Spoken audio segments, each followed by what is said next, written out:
It's round 6 of the Lamborghini Blancpain Super Trofeo. Welcome to Silverstone, the home of British motor racing, for 50 minutes of action. That is guaranteed after yesterday that had just about everything. Great racing, overtaking, drama in the pits and punctures that changed the result in the last couple of laps.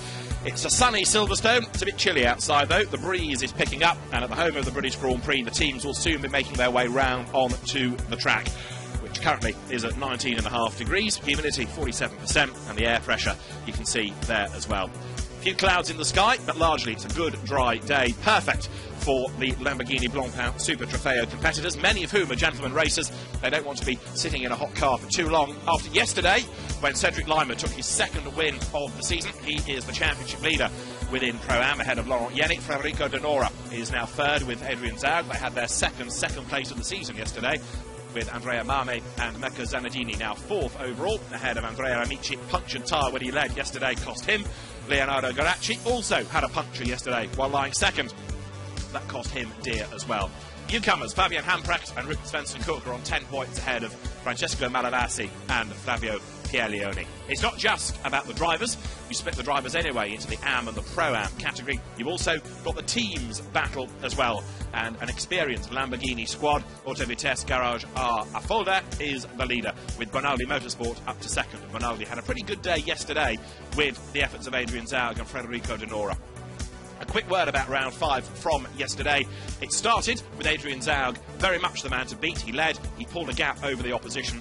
But then, after Adrian Newey, who is guesting, and we'll come to him in a moment, he was tagged from behind and lost rear bodywork, so the safety car was deployed, and the net result of all of that was that we had the cars hitting under the safety car, and that is the Adrian Newey car making its way round to the grid. Adrian Newey is at the wheel of it, and what has he done now? He's obviously hit something, because the front of the car is very mangled indeed. He is trying to get himself to the pit lane, but Adrian Newey, on an outlap from the pit, has either had a spin and hit something, or hit somebody. Just to go back to yesterday's race, it then ended up with Andrea Amici in the lead as the slower Federico De Nora dropped back, but as Amici had a puncture and Leonardo Garacci had a punctured tyre, so the order changed. This car yesterday didn't do too badly actually, because the efforts of Adrian Newey and Alberto Sabatini ultimately got the car into the top 10. However, as you can now see, things have gone badly wrong. This is the replay. Adrian Newey weaving around, coming out of Beckett's onto the hanger straight, just loses it, slams it up against the wall, and that is the perils of weaving around on cold tyres, trying to get warmth into them. And Adrian Newey, in rather embarrassing fashion, has dropped it on the outlap to the grid, and you can see the damage that has been done. The grid forms up. Now Jack Nicholls is on the grid. This is David Addison trackside. Yesterday there was a conversation pre-race between the two of them, Adrian Newey and Jack, and I suspect today's might be rather harder to organise, because Adrian will be rather red-faced. He had another spin at the loop now. Oh dear, oh dear, oh dear. It has not been disclosed as to whether local resident of Silverstone, Mark Webber, has popped in to have a look at how Adrian is getting on. But Adrian is not having a good time of this, and his haste to get back to the pit lane. He's had another spin, and all he's doing is winding himself up, and he is also doing more and more damage to the car. Marshall's checking what's leaking out of it. Might just be water, he says, rather than anything nasty like oil on the circuit. So, it's all kicked off even before the warming up lap. They haven't even got to the grid yet, and already you've got drama. Adrian Newey is dragging the car back, but I've got to say, this looks rather unlikely to even take the start of the race now.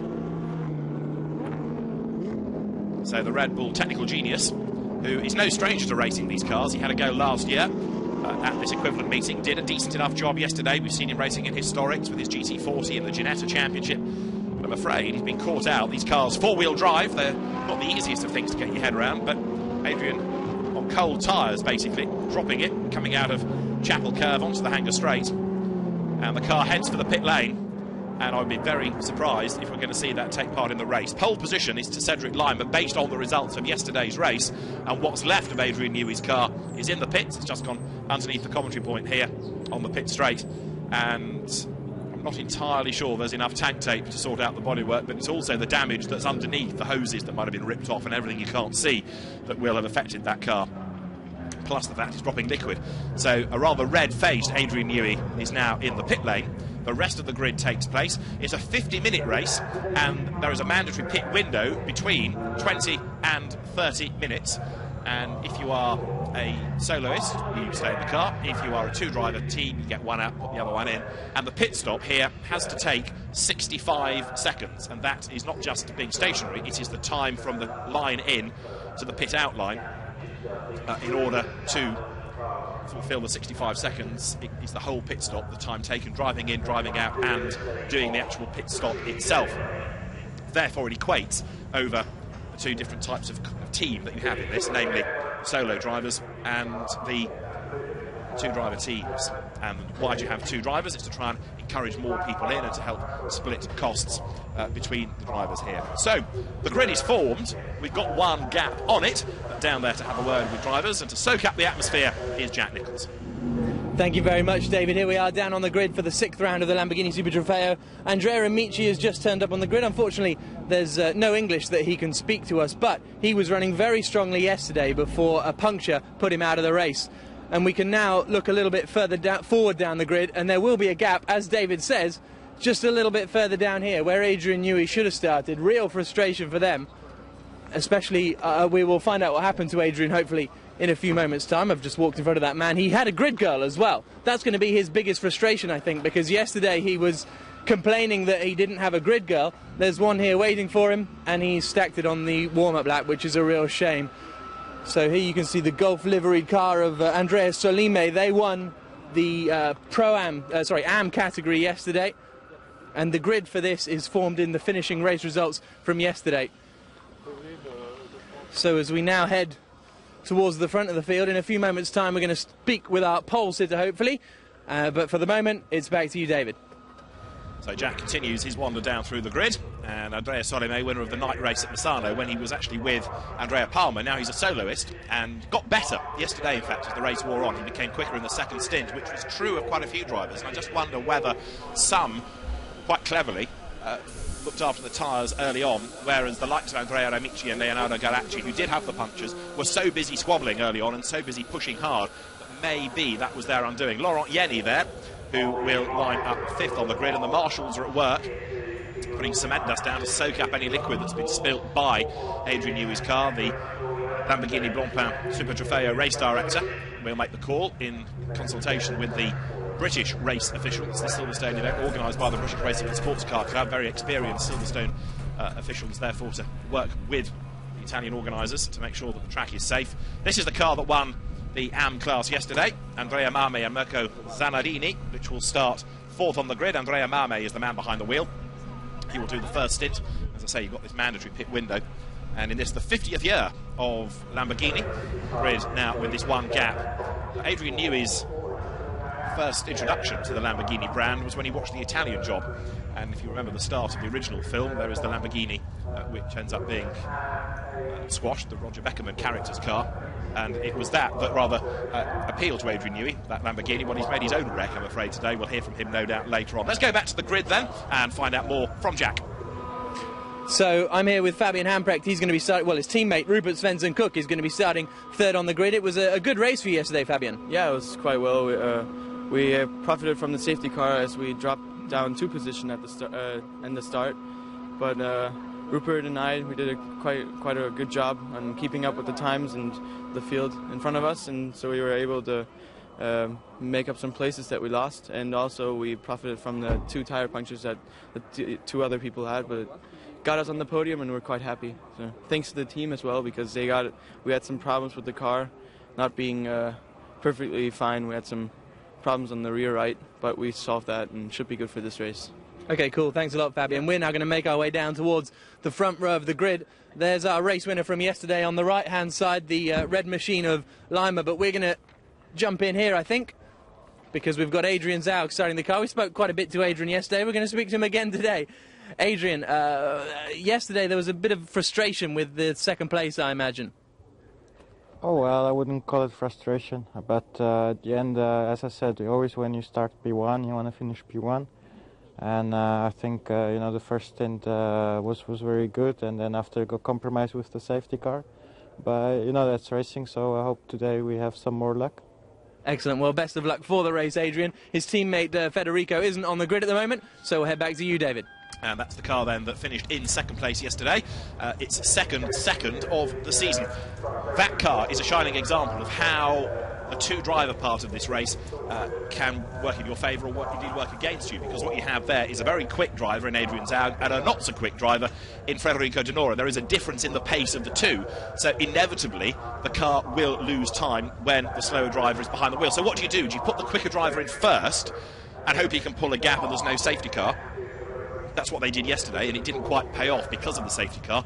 The other option is to put your quicker driver in second and hope that he can catch back up, maybe helped by a safety car.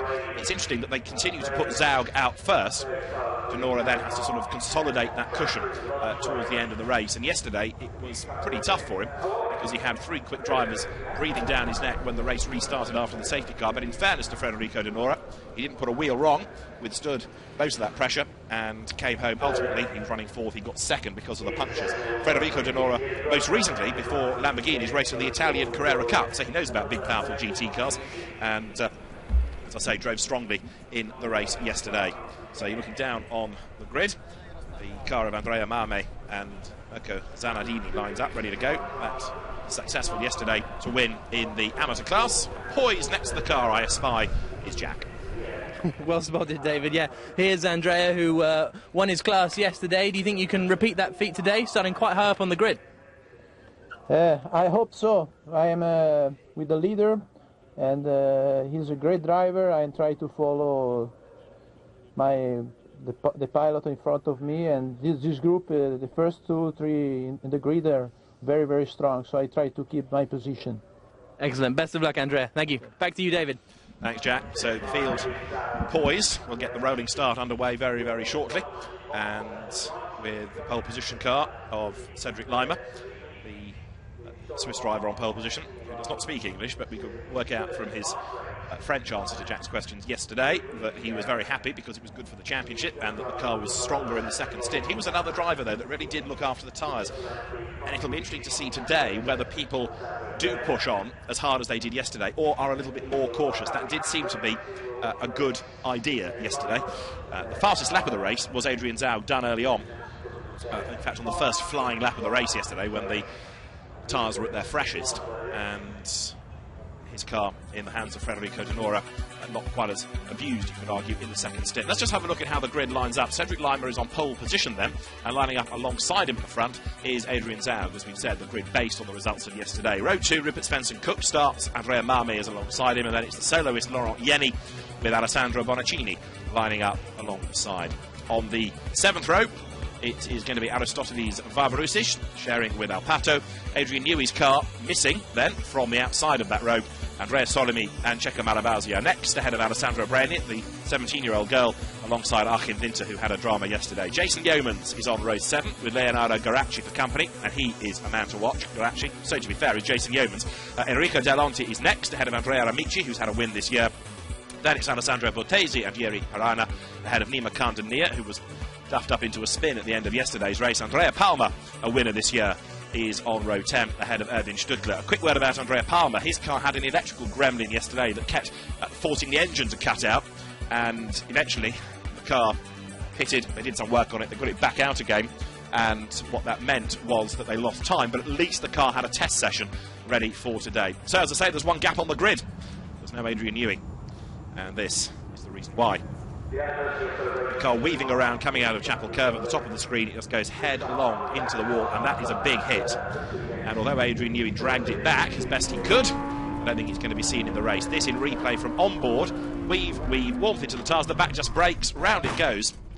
Interesting that it was the out lap on which Adrian was trying to put warmth into the tyres. Most drivers will just do that on the warming up lap, but Adrian keen to try to get as much temperature in the tyres as possible. What he has ended up with is a very badly damaged car that deprives, therefore, Alberto Sabatini a run.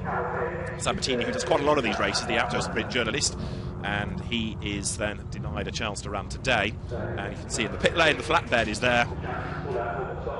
There's now going to be this rather ignominious sight of a very expensive Lamborghini hoiked into the air, dropped on the back of a wrecker truck and taken away, as the grid then is just about ready to go. The one car that we lost from yesterday's race was Erwin Stuttler. He never got to the grid, but he hopefully is there today. We should double check in a moment as the cars are released, because at the rear of the grid is the Racing Team Germany car. It's there as the formation lap gets underway. So, not the start of the race, last chance for the drivers to get warmed into tyres, and then we will go racing. And today, it should, in many respects, be a better race, partly because the drivers have got a bit of track knowledge. Yesterday's was pretty good, to be fair, but you've got two quick drivers, Leonardo Garacci and Andrea Amici, starting near the back. In fact, the yellow car you've just seen of Andrea Palmer, you can add to that list, really, because he's been a race winner this year. So Andrea Palmer is another driver who should make progress early on. And as ever, you've got drivers of differing levels of ability and experience, some Silverstone rookies, and in the person of Rupert Svensson-Cook, who starts on the second row of the grid, a man that's won races not that long ago in Formula 3. Rupert now, the man from Ipswich, thinking about moving into GT racing as his career path, and this is a very good way into that, because you're racing in powerful cars and on Grand Prix circuits in front of international GT teams. So it's very much now a feeder category for things like FIA GT or indeed the Blancpain Endurance Series. Now this is how the weaving around should be done, and it's all under control, and you can see the experienced drivers letting the car flow, not fighting it too much, heading down towards Stoke Corner. And at the rear of the field, the green car is that of Nima Kandanier, who came out of British Club Racing. The car run by Entech, an experienced GT team, Mike Edmonds' team, and ahead the yellow car of Andrea Palmer. Going to be a man to watch for sure over the opening laps of the race. There's Erwin Stückler, missed yesterday's race, but he's in today. And as the cars come down to the end of Vale, turning their way through the left, this is the right of Club Corner, which was made into two corners really a couple of years ago. This longer corner, two bites to it in effect, and then the cars will sprint up towards Abbey. The Super Trofeo Europe is part of the increased effort of Lamborghini, because there's now an Asian series, there is an American series, and at the end of the year they all come together for the first time for the new World Final. And the series runs at many of the Blancpain Endurance Series rounds, but not exclusively so. And the cars from here will go to Paul Ricard, then to Spa, and then to the Nürburgring before the World Final at the end of the season.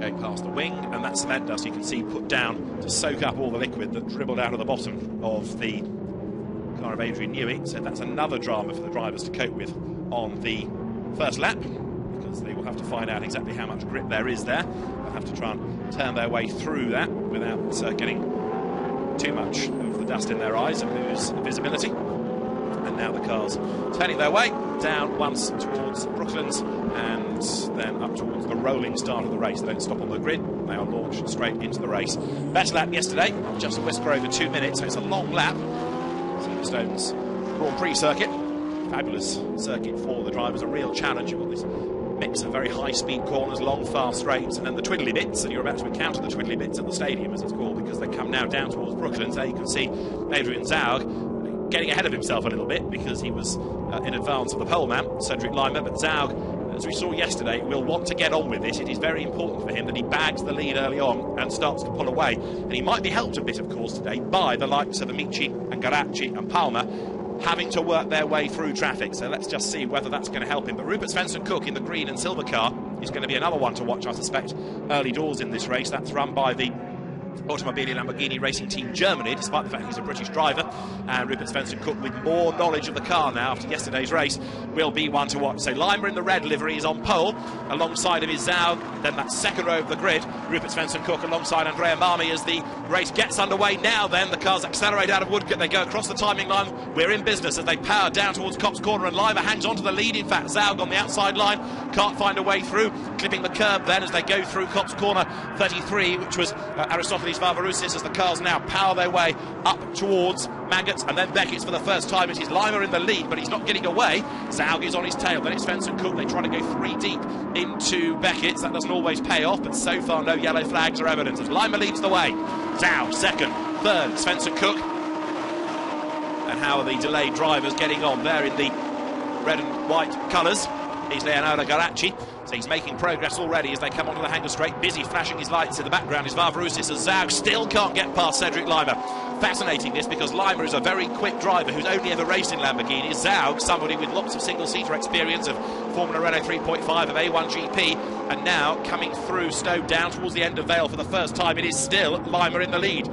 This is all bad news for Zaug, because it goes against his plan of getting the lead and pulling away. And a big lose there, coming out of Club Corner, heading for the barriers, possibly in number 11. That's a spin for Andrea Marmi. Thankfully, he's not hit anything solid, but he's going to lose just about every place now. He will rejoin flat last by the look of it. Leaders through Abbey for the first time, and the gaps are starting to creep up. With in third place, Laurent Yenny in the black car losing touch.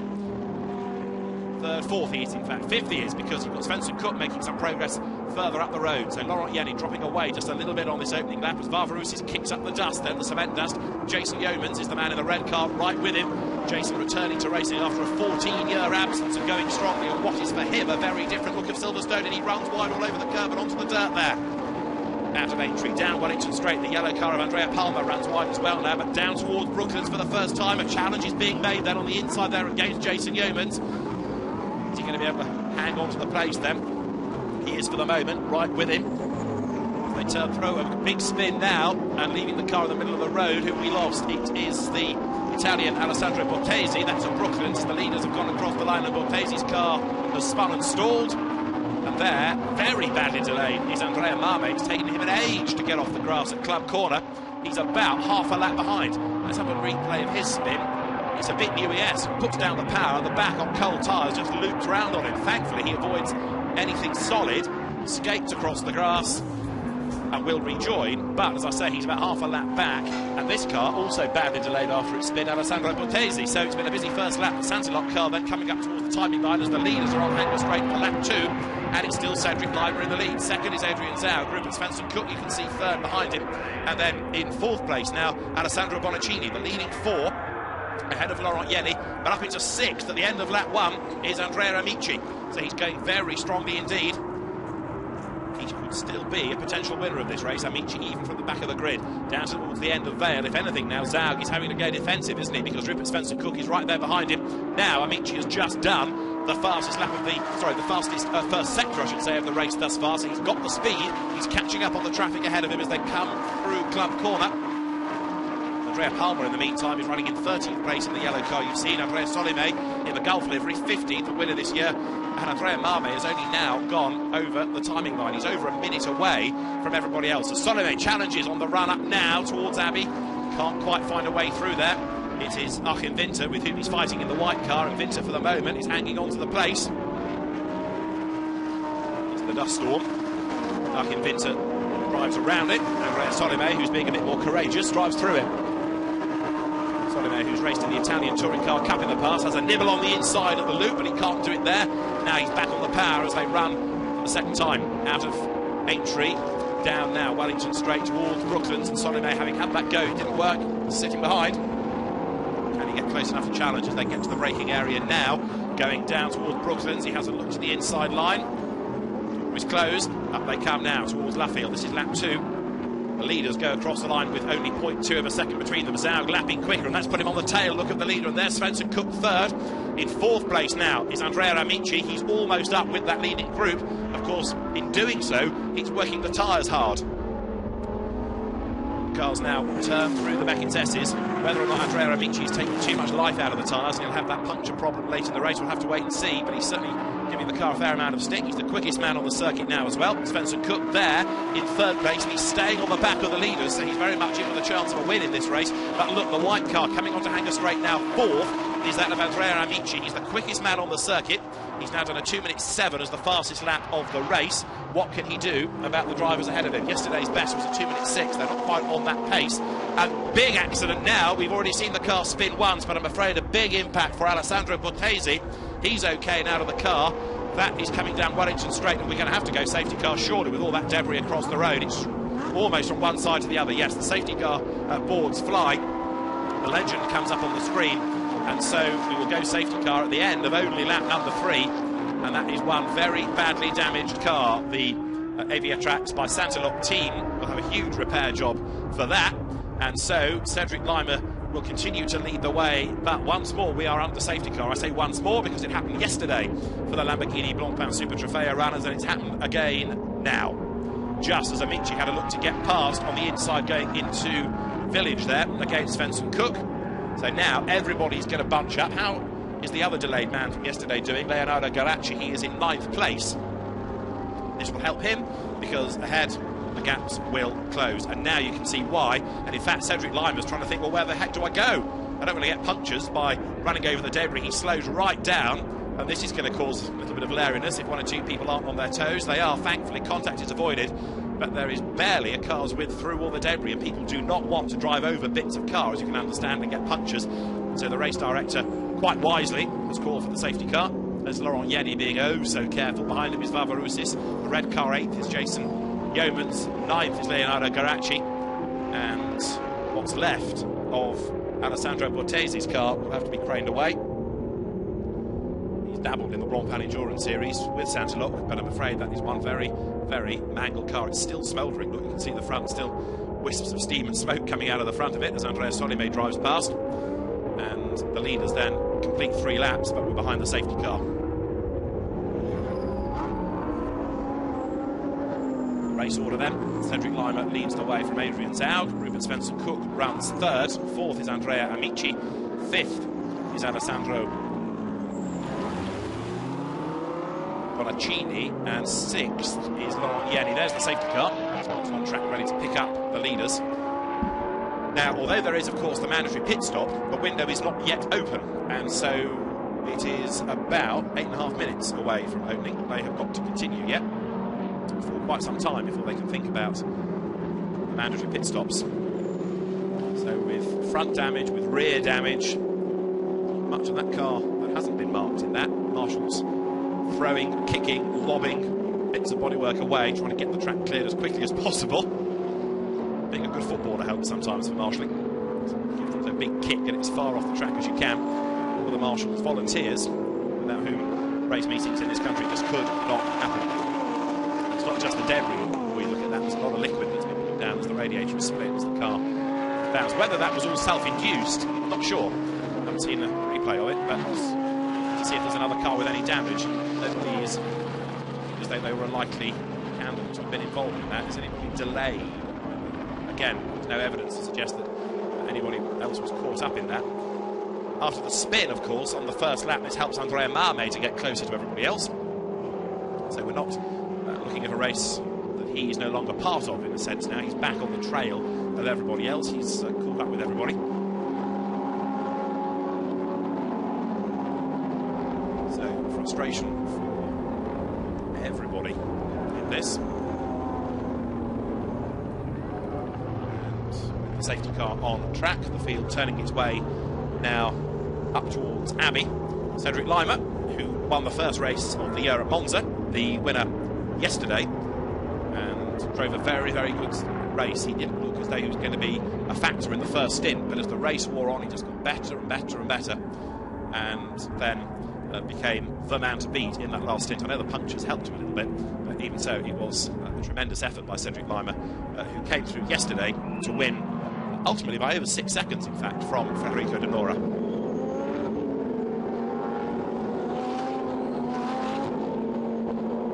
So the cars again onto Wellington Straight, and as they come down towards the incident zone, you can see the yellow lights waving, the marshals saying go that way. That's the best line, and the safety car takes them through what has been very rapidly cleared, that part of the circuit. You can see that there's barely any debris left now. The liquid will need treating, and the brooms are there ready to sweep anything that's still on the track off the track, and indeed to sweep the cement dust in. And down in the pit lane now, co-drivers starting to think about their stint. That's not a new Lamborghini, by the way. That is the flatbed on its way to recover what's left of Alessandro Bortesi's car.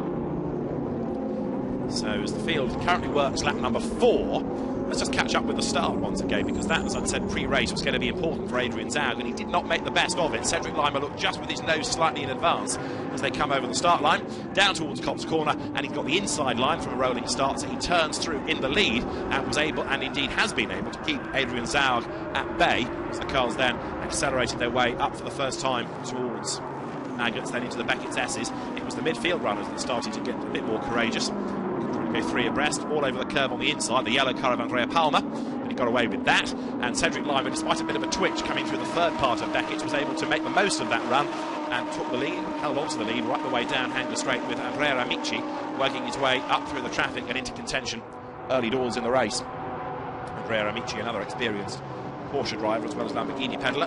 Through Stowe on the first lap, Cedric Lima still being able to keep at bay Adrian Zaug, and indeed that remains the order between the top two. Amici, having worked his way up into 4th place, is the man who's going to be the real danger, I think, on the restart. The race now, as you can see on the clock, with 38 minutes to go. So 8.5 minutes, give or take, before the pit window opens. The field turning its way down towards Stowe, and the weaving around now is so that any temperature that's been worked into the Pirelli tyres will remain. I don't want the tyres to be cold once they go racing, because you see what can happen with spins on that first lap. So drivers now trying to maintain the warmth in the rubber. There's a great mix of drivers, quick amateurs, single-seater drivers looking to try to advance their career through GT racing, and just gentlemen racers who want to go and have some fun in nice cars at good circuits, all mixed together. There, the recovery team hard at work, getting the crumpled car of Alessandro Bortesi that he shares with the Ukrainian, Taras Polishuk, to the back of the flatbed. That has been one heck of a hit, hasn't it? And as far as we can gather, it's pure driver error. No other car involved, and if you run wide coming out of Aintree and you go the wrong side of the curve and you get onto the marbles, but keep your foot in, then it can be a big tank slapper that then ends up with quite a big impact a long way down the straight. So that car should be out of harm's way very, very soon. So let's head to the pit lane. Roberto Tanca's car has made some progress up to 11th, and he is with Jack. Roberto, so it was a difficult race for you yesterday, a bit of a recovery drive today. How's it going? Very well. We started from the last row, but now my teammate is in 10th position. Now there's safety car for a very bad accident, but he told by radio that the car is much better compared to yesterday. So we hope to finish in the top 5. It would be a very great job, considering that we started from the 20th position. And do you think that the safety cars helped you because it's closed everyone together? Of course, yes. And even if we have to be very careful to all the oil that is around the track and the filler. So when there is a restart, we hope anything else will happen again. And I presume that everyone's being very careful out there because of all the debris. You don't want to end up with a puncture. No, of course not. We hope so. We hope that. My teammate is a pro, so he has a very good experience. So I'm confident that he will do a very great job, and I have to thank you. Cool. Thanks, Roberto. Back to you, David. Thank you. Thank you, Jack. Yeah, the debris is one of the sources of punctures, but yesterday there were 2 sort of unexplained punctures, weren't there, for Amici and Garacci. We have car 27, that is Roberto Tanca's car, with Andrea Palmer at the wheel of it, and we might get one more lap out of the safety car before the track is clear, but we're not too far away from going racing once again. The Lamborghini spares department is going to be busy in the next few weeks, isn't it? Because there's the Adrian Newey car to repair, and it might even be a new car altogether for Santilok after the efforts of Bortesi. Next stop for the Lamborghini Blancpain Super Trofeo is Paul Ricard, then Spa, the Nürburgring, and Vallelunga, in fact, in November is where the world final is going to be this year. So, a great Italian circuit, very famous Italian circuit. Play host to not just the drivers in this championship, but the Asian Series and the American Championship as well. There, being taken away, is Alessandro Bortesi's car, and it is decidedly unwell there. Let's hear from... a red flag is being shown as we go to the pits, Jack. Stefan, we had a very entertaining race yesterday, and we've already had plenty of incident here, haven't we? Yes, we had 2. One in the warm-up, and now the second one, it was the number 7, Bonaldi. I haven't seen the dynamics, so I just saw now the car, and we'll wait and see. Okay, so we've just actually seen that there's a red flag has been displayed, so that's a shame, isn't it? Because it was a big incident out there, but these Lamborghinis are proving a lot of fun for these guys to race and pushing a little bit too hard sometimes. Yeah, maybe sometimes. We have to wait now because the cars are fast, but they're very safe. So usually it should not happen. And unfortunately, Yeah, it's sure about the red flag? Yeah, it looks like it is up on the timing screen. So we'll hand back to David and find out exactly what's going on. Thanks, Stefan. Okay. Stefan Wilkerman, the CEO of Lamborghini, and this red flag has been now shown by the race director in order to stop the race. I think the fear was that there was going to be too much time lost behind the safety car, and so the race stopped so that the circuit can be made clear. The cars will be under parc fermé conditions, and if it is necessary to suspend the race due to the circuit being blocked by an accident, the red flags will be shown, and the timekeeping system should not stop, although it has on the timing screen, I notice. And whether or not we will get a restart remains to be seen, but assuming it is, then it will be continued in that order. 35 minutes of the race still to go, but the fear, by the look of it, is that it's not just a car that has got damage, it is the barrier, and that big slab of concrete, I would imagine, is heading to the circuit to be put in as a replacement for damaged barriers. And if the circuit isn't safe, then you can't run, pure and simple. And the cars will stop on the grid, and this gives Jack, I think, the chance to go talk to everybody, pretty much. He can have a whole new contact book by the end of this weekend, because everybody will stop on the grid. It will be under parc fermé conditions, and fingers crossed we can get a restart in, but it might be over a rather shorter period of time. So the red lights now flash, and it is not just the Lamborghinis that race here. There's MotoGP single-seaters to race next, and then Blancpain Endurance Series as well here. So Silverstone marshals busily waving. I think most people in the Crocodile have got the message by now, but they're doing the right thing because they want them away from that cement dust before they've swept it across the circuit. The Silverstone incident team are there, and a very thorough job being done here by the British track workers. And as I say, I think the other fear is that the barrier is damaged. So the cars will stop on the grid. It'll be parc fermé conditions, and the plot will then start to be revealed. The race director for the championship will want to make sure that everything is absolutely safe before he lets the race get back underway. And so for Cedric Lima, the race leader, frustration, because it deprives him of the chance to continue racing. But that said, he was coming under pressure anyway from Adrian Newey. Does this possibly make life a little bit easier for him? Well, different opinions on that, no doubt, will be revealed. Claudio Garavini is the race director, and it is his call to stop the race while everything is made safe once more.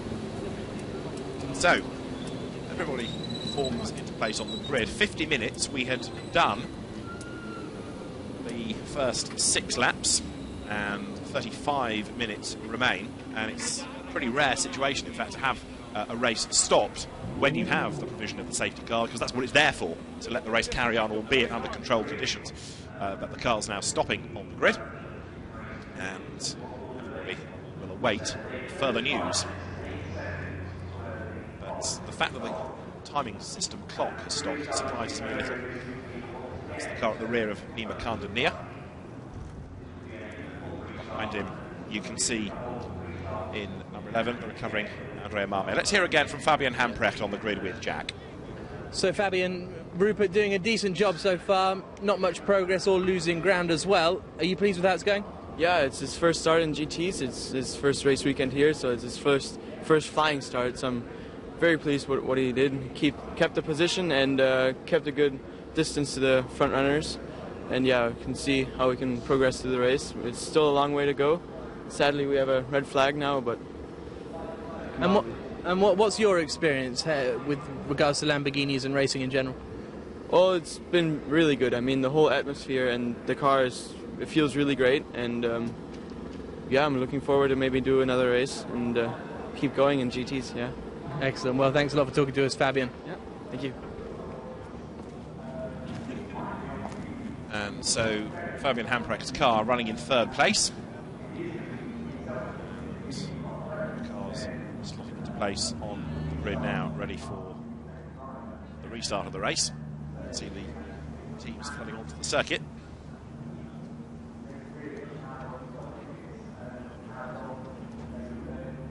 But the marshals hard at work out on the circuit, trying to make things good, ready for part 2 of the race, which, as I say, if it does restart, should be in the existing order, and you carry on to the end. But that may be that it's going to be a shorter time now. So, 1 or 2 drivers have certainly gained on the first few laps. One of them, Andrea Amici, who has worked his way up from 16th place to 4th. Leonardo Garacci from 14th to 9th. Not brilliant progress. And yes, it is barrier damage, isn't it? You can see the enormous hole that's been punched in the guardrail there. Blimey, that has gone in very, very hard indeed. Yes, that shot, very clear evidence of why we've got a race stoppage, because there's an enormous hole in there. Let's hear from Rupert Svensson-Cook in the meantime, running 3rd at the moment, and he's with Jack. Rupert, we just heard from Fabian. He's pretty pleased with your progress so far, your first GT flying race start. How's it going for you? Yes, pretty good. I was happy to get the podium yesterday in my first GT race, but now I think we have the pace to win. But certainly at the start so far, it's quite difficult to overtake because we're very good on the brakes. But the exits, we have quite a bit of understeer, so we're just going to make a change now. Maybe it might let me challenge at the front because the guy behind was catching me a lot and there wasn't much I could do, so hopefully we can improve. And how does the red flag affect you in the sense that you've kind of got all psyched up for the race, you're kind of out of your rhythm now? Do you think that's something you can maybe take advantage of guys in front? Maybe, yeah. It's not a big problem for me, so maybe it is for other people. OK, best of luck, Rupert. Thank you. Back to you, David. Jack, thank you. Rupert Svensson-Cook, as we say, 3rd. First weekend in the championship. He's been a very quick, indeed, race winner in Formula 3 in seasons past. And now turning his attention to GT cars with a career direction in mind. Down on the grid, as more race officials are heading that way as well, with hopefully news of what happens next. But nothing can happen until the barrier damage is sorted out. Silverstone staff and the marshals, everybody hard at work. You have to go quite a long way off to hit that barrier, but indeed that seems to have been what happened for poor Alessandro Bortesi. There's Andrea Amici running in 4th spot at the moment, and Andrea making very good progress, remember, up from as he was on the grid 16th, and he is now in 4th place. Let's have a look at some of the best bits thus far. We've had 6 laps, and a couple of those have been behind the safety car, but let's just recap on where we stand, with a good start by Cedric Lima, putting him into the lead of the race as the cars went through Beckett's for the first time. A spin for Andrea Mame saw him exit stage right.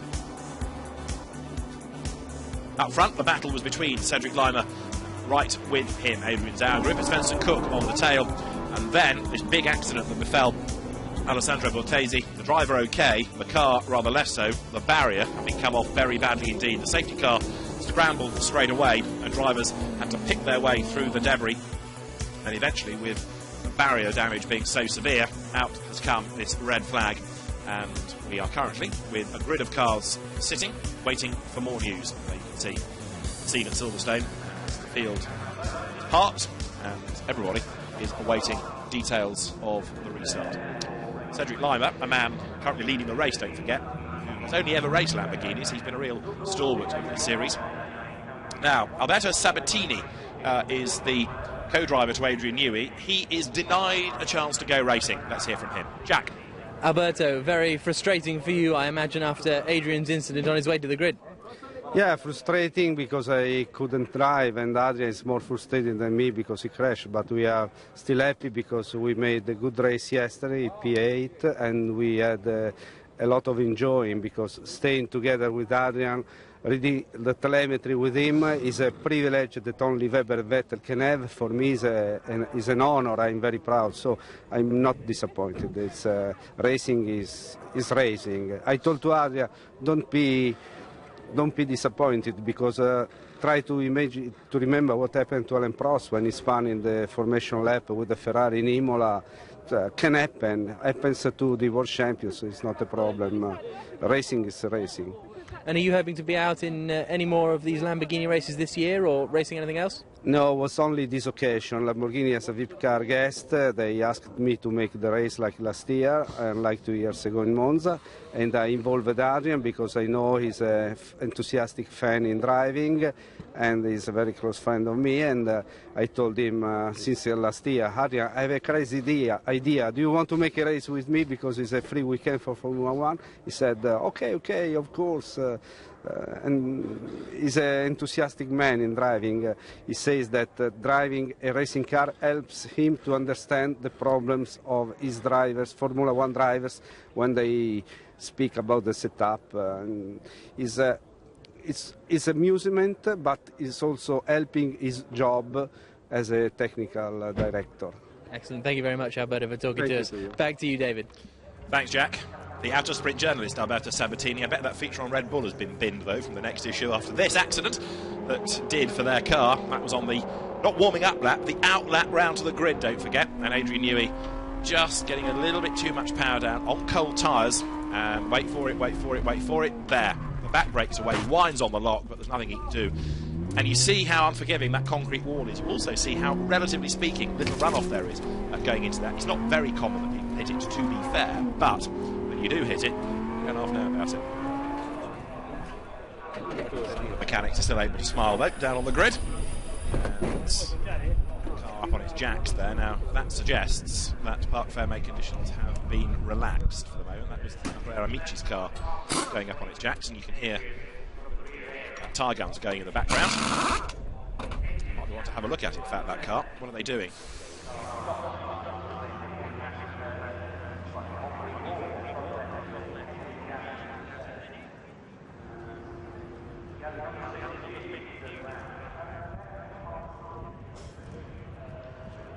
So, Adrian Newey's car, we heard it go up on its jacks, but trying to peer through all the people, see what's going on down there. Doing to tyres, if anything.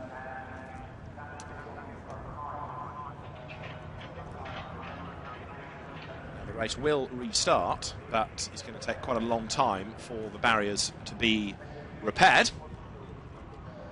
And so we're looking at around about 25, almost 30 minutes before the race gets back underway over a time to be revealed to us. And this is the reason why, because you've got this sizable barrier damage down at the approach to Brooklands. So the restart of the race confirmed at 12:25 over possibly the remaining 35 minutes, maybe a touch less.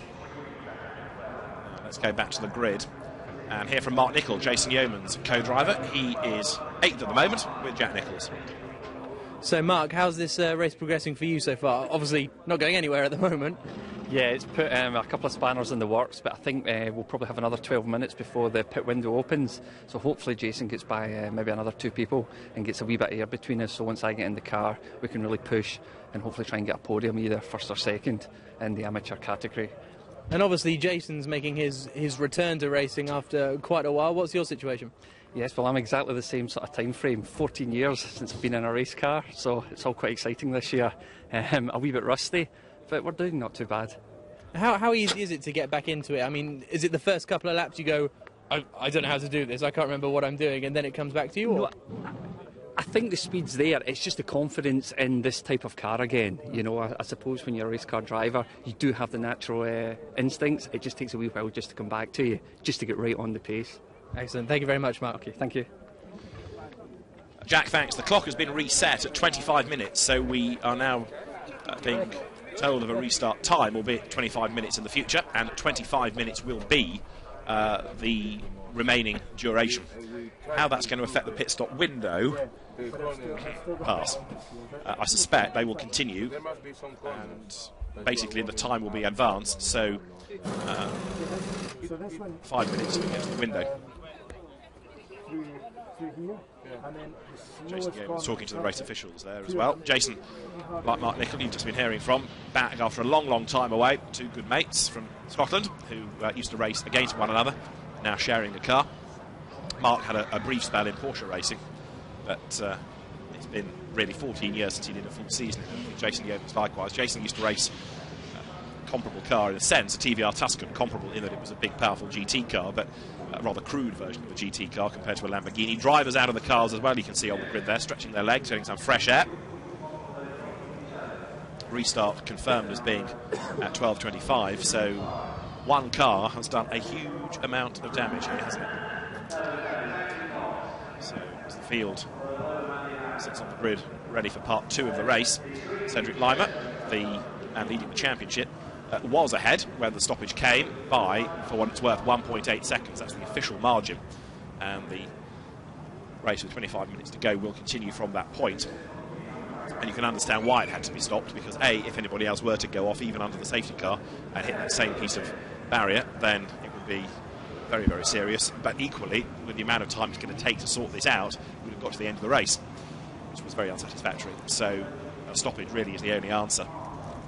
And down on the grid, the teams can do very little, although I'm still intrigued as to what all that noise was about putting Andrea Amici's car up on its jacks. That intrigues me a lot.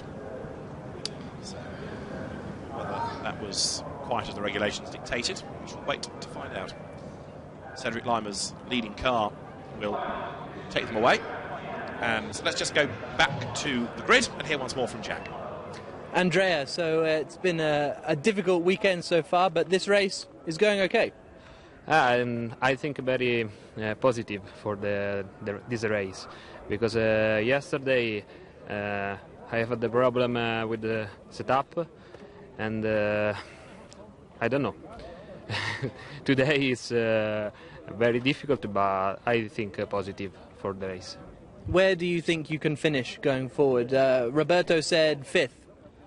I don't know. Depend after the start with the temporary time for entry pit stop, and I think for my teammate for the race, for the good race. Okay. Okay, thank you very much. Grazie. Back to you, David. Thank you, Jack. So this is the reason for the stoppage. Behind that barrier, 8 supporting posts have gone down as well. So it's not just what you can see that needs rebuilding, it's behind that also needs some work, and that is why it's a long stoppage. 8 posts have gone, as well as the barrier. Well, we are waiting for part 2 of race 2. Let's have a look back at a very lively race 1, however, that we had here yesterday afternoon. Adrian Newey was the man who led away from pole position, turning his way into Copse Corner, and he grabbed the lead ahead of Leonardo Garacci, with a rather slow away Andrea Amici running in 3rd spot. Adrian Newey was busy early doors, got a race in yesterday, and he was trying to work his way through traffic as the cars went onto the Hangar Straight. It wasn't long, though, before Amici made his move against Leonardo Garacci, turned his way up on the inside going into Brooklands, and that gave him 2nd spot. Newey spun at Village, he reckons he got a tap in the tail, and there's some evidence to suggest that was the case, because later on he shed a huge part of the rear bodywork. The whole rear diffuser came off the car at Woodcote, and that ultimately brought out a safety car. Up front, Zaug was leading and getting away from Amici and Garacci, with Cedric Lima a solid, if not exactly spectacular, 4th. Problems for Andrea Palmer, though. His car kept cutting out and eventually would head for the pit lane. On track, we had some great battles. Matteo Zucchi fighting away past Andrea Mame, turning his way into Stoke Corner. Mame and Zanardini did the driver change. Jason Yeomans came under attack as Zucchi bounced off the side of him, turning out of the loop. A spin at Copse Corner cost 47 time. Alberto Viberti, the man behind the wheel, and with Adrian Newey's rear diffuser lying in the middle of the road, safety car had to be deployed. There's no shout of multi-21 here, it's just the yellow flags on the SC board. So Adrian Zaug pitted to give the car over to Federico De Nora, and of course, although they lost less time under the safety car, it also meant that all the gaps disappeared behind as well. And so, on the restart of the race, there wasn't much of a margin in hand. Cedric Lima was busy going into Copse Corner. Others were focusing on the cameras more than the battles, and as the race continued, so De Nora started to lose places as Lima found a way past him, and then also looking for a way through was Garacci, as Andrea Amici had the race lead and he was pulling clear. Adrian Zaug could only watch his lead slip away, but then high drama. Garacci had a puncture at Luffield and headed for the pit lane. Amici punctured at Beckett's and had a slow lap back to the pits. That gave the lead to Cedric Lima. It gave 2nd to Federico De Nora, while Imakanda Nia came unstuck going through Beckett's on the last lap as Achim Winter attacked him. It was a win for Cedric Lima. It was a win that came out of nowhere, but he looked after his tyres. He got the car at a good pace all the way through to the end. So Cedric Lima took his second win of the season. A very happy Swiss driver. I suggest the Swiss is on a roll now as he continues to lead the championship.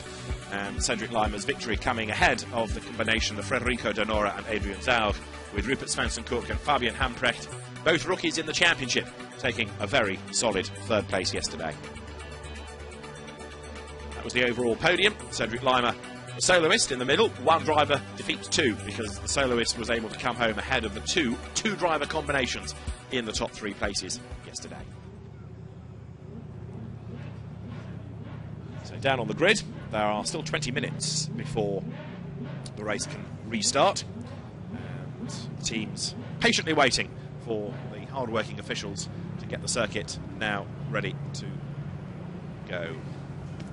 Let's go back to the grid because Jack is continuing to meet new friends. And not surprisingly, his eye for the ladies has taken him in the direction of Alessandro Brena. Thank you very much, David. Yeah, Alessandra, how's the race going for you so far? Frustrating because of the red flag, I imagine. Yeah, it's a very unlucky day for me because on Wednesday our car had a problem because I got fire. So we hadn't got free practice, and now we repaired the car for the chrono. And now there is this accident, so I did only a few laps, and it's very unfortunately, but I can't do nothing. So you've been racing cars now for 2 years. This is your third year racing cars. What did you start in? Yeah, I started with Formula Abarth, and last year I did a Green Hybrid Cup, a championship with a car with GPL. And now I jump and I do Lamborghini Championship. Okay, well, where do you think you can progress in the rest of this race? Do you have any targets for the rest of this race or just wherever? Yeah, my objective is to become a professionist in the motorsport. So I think Lamborghini is a very good opportunity. Excellent. Thank you very much, Alessandra. Thank you too. Alessandro Brena, one of the increasing number of teenagers that has been attracted to this championship. Formula Abarth, the Italian single-seater championship, she was a pace setter in that. And as you say, it's first season in a totally different sort of racing car. And the Formula Green as well, the LPG-powered category, is something that she's also dovetailing with for this year as well. So with the grid formed, ready for part two of the race, it will be a continuation over 25 minutes. The clock basically is advanced, so we'll only be a minute or two away really from the pit window opening. The Silverstone track officials trying to sort out this damaged barrier. They put the retaining posts in behind it.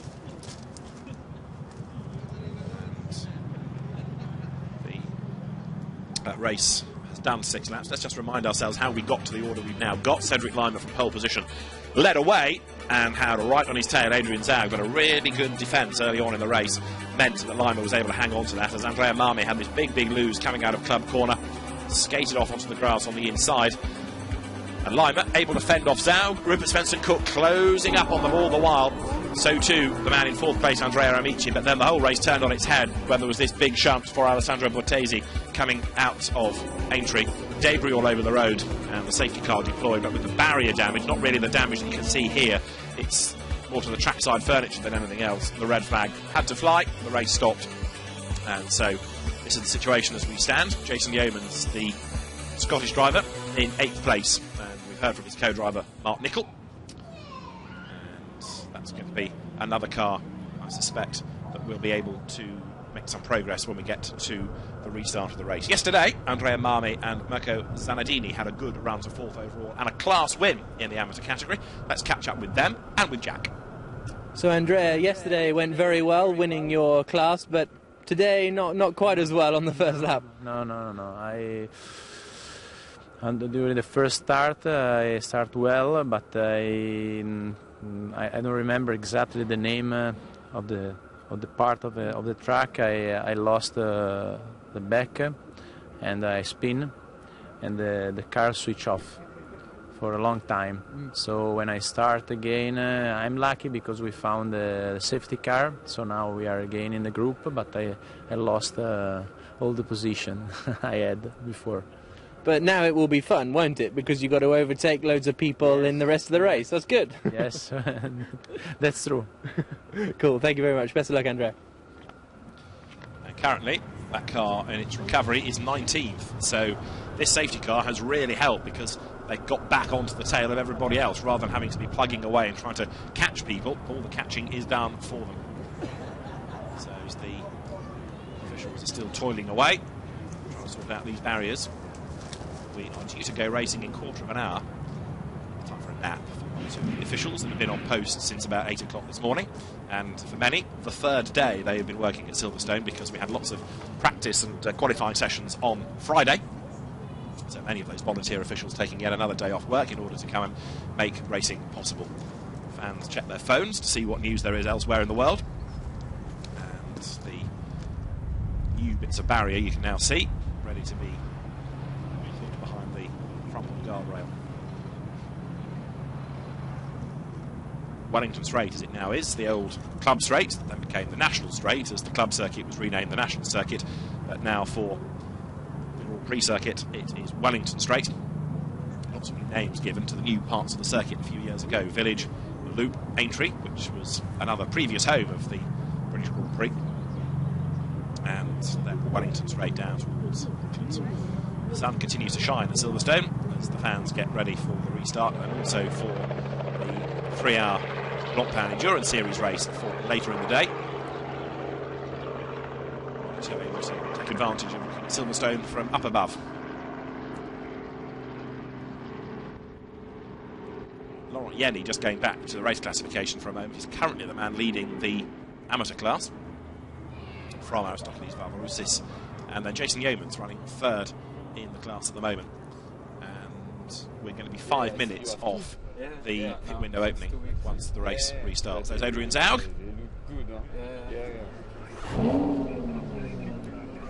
Engines fire up around him, but he's in no hurry to get on board the Bonaldi Motorsport car. He's got another quarter of an hour or so yet. Jonathan. You race for A1? I thought so, yeah. French team. The French team, yeah.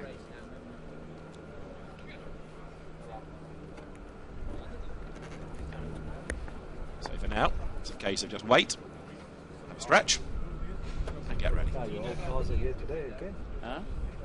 Adrian on the restart has got a job in order to try to build as big a gap as he can, ready for Federico De Laura. But he's not going to have too many laps in which to do it. Yeah. And it was the old monocoque of Formula 3000, I think. Also.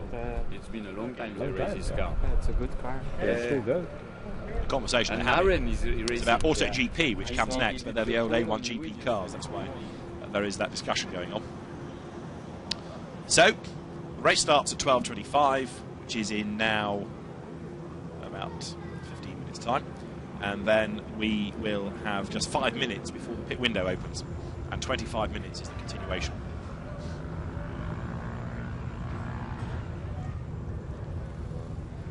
Laurent Yenny, I mentioned a little while ago, leading the amateur class, 6th overall. How's he feeling? Ready for part 2? Let's find out. Jack. How's the race going? The first part of the race? I'm here with Laurent Yenny, and Laurent, sorry to throw this at you a little bit. I know your English isn't great, but are you pleased with this weekend so far?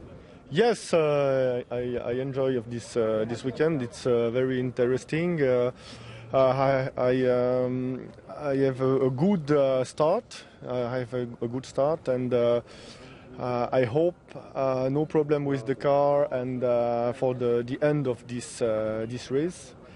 I hope because Andrea Mame is now behind for the championship, and for me it's very important.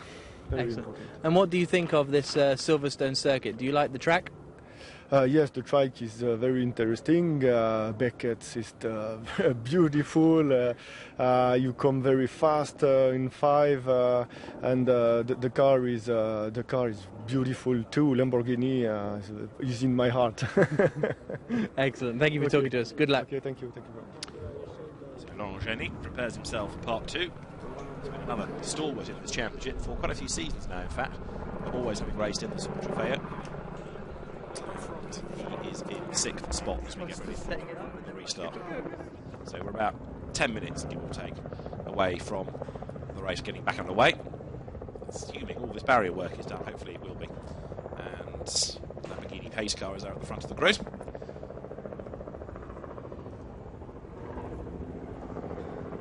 That will leave them around, ready for part 2. And by the look of it, in order to cover up the damaged Armco, another tyre stack will be placed in front of it. I suspect that is what is now going to happen. We'll continue to wait, but as soon as possible we'll go racing. Andrea Amici having had a very impressive run in the first part of the race. And Andrea hoping to avoid any tyre dramas from yesterday. You can see the stewards have gone for a look as well, working with the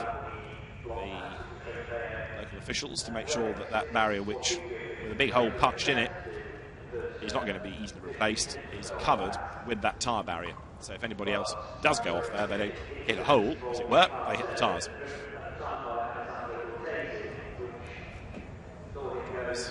The crash helmet's back on, ready for the restart. 47 down on the grid is the car of Alberto Bibetti and Alessandro Bonaccini. That spin yesterday, but Bonaccini has got it up into 5th spot thus far. Bibetti was the spinner. Takes up centre stage. We've not yet had the appearance of the Silverstone hare, but the ornithologists amongst you will be able to easily identify the feather friends.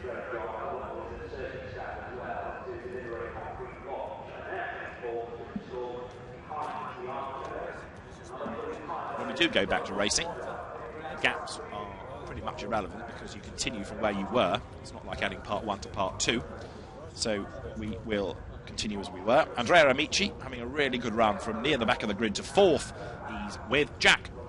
Andrea, a very good drive so far, considering how far back you started. You must be pleased. Yes, I make a good start. I start 16, so in no more laps I stay with the first. I continue to push, and after the first entrance, I hope to make a good race pace, so I have a good probability of win. And what happened yesterday with the tyre, with the puncture? Was it debris? Was it failure? What happened? I have a little problem with setup, so the tires get off, and I lost a good on a good way to make points. Okay, thank you very much, Andrea. Back to you, David. Thanks, Jack. Yeah, Andrea Amici then, being honest about why the puncture came yesterday, the more aggressive setup on the car. And he's a man that is 19 years of age. He's had a victory this year, 3rd in the championship last season, so he's very quick in these cars. You can tell, former Formula Renault single-seater racer, drove in the Swiss Championship, now what's known as Formula Renault Alps, and then moved on to race in Seat and in the Porsche Carrera Cup Italy as well. So another driver diverting quite early on, really, in his career from single-seaters to sports car racing, to GT racing, where many people now prefer to be, because they feel there's a career to be made there, whereas getting to Formula 1 is not quite impossible, but it's as close as it can be, given the budgets that you have to try and raise to not just do Formula 1 itself, but all the single-seater categories on the way. So Andrea Amici, who runs in the Pro-Am class, certainly is going to be a potential winner when we go back to racing. And if the setup on the car is better for today, then that's going to be another asset for him as well. These fabulous cars, these Lamborghini Gallardo LP570-4, the four-wheel drive technology. And although there's been a Lamborghini championship going back for well over a decade, the Lamborghini Blancpain Super Trofeo began by name in 2009. And it is the 50th year of Lamborghini. You're looking at Rupert Svensson-Cook getting on board, the BRDC badge under his name on the side of the cockpit there. And Fabian Hamprecht is there to help RSC strap himself in. Can you lean forward? That's what he says. Now the intercom plugged in. Rupert will get a relatively limited amount of track time now because, as I say, we're 5 minutes off the pit window.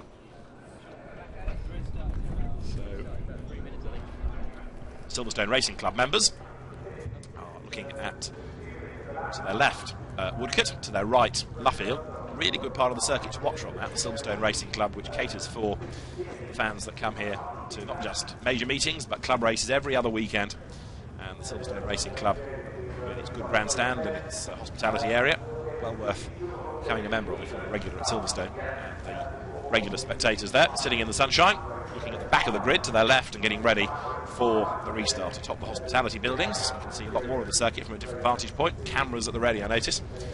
And in 5 minutes' time, the circuit's going to get busy once again because now drivers are being strapped into the cars and we won't be far off getting things back underway. So Adrian Newey, experienced single-seater racer, takes on Cedric Lima as the final barrier work is done.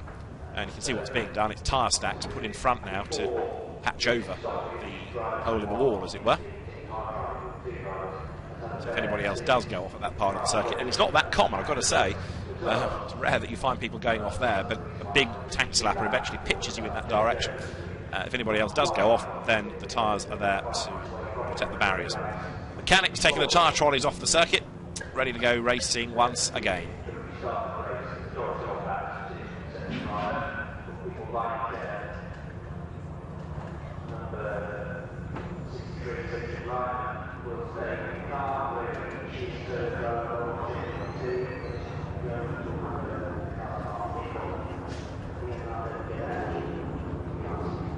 Just while we're waiting for the last few minutes of the race stoppage to be completed, let's just see if we can have a sneak look inside one of these cars.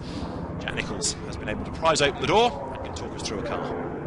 Well, I don't think I'm going to be the one talking through. I think it's going to be Rupert Svensson-Cook, hopefully, because I don't really know what's going on.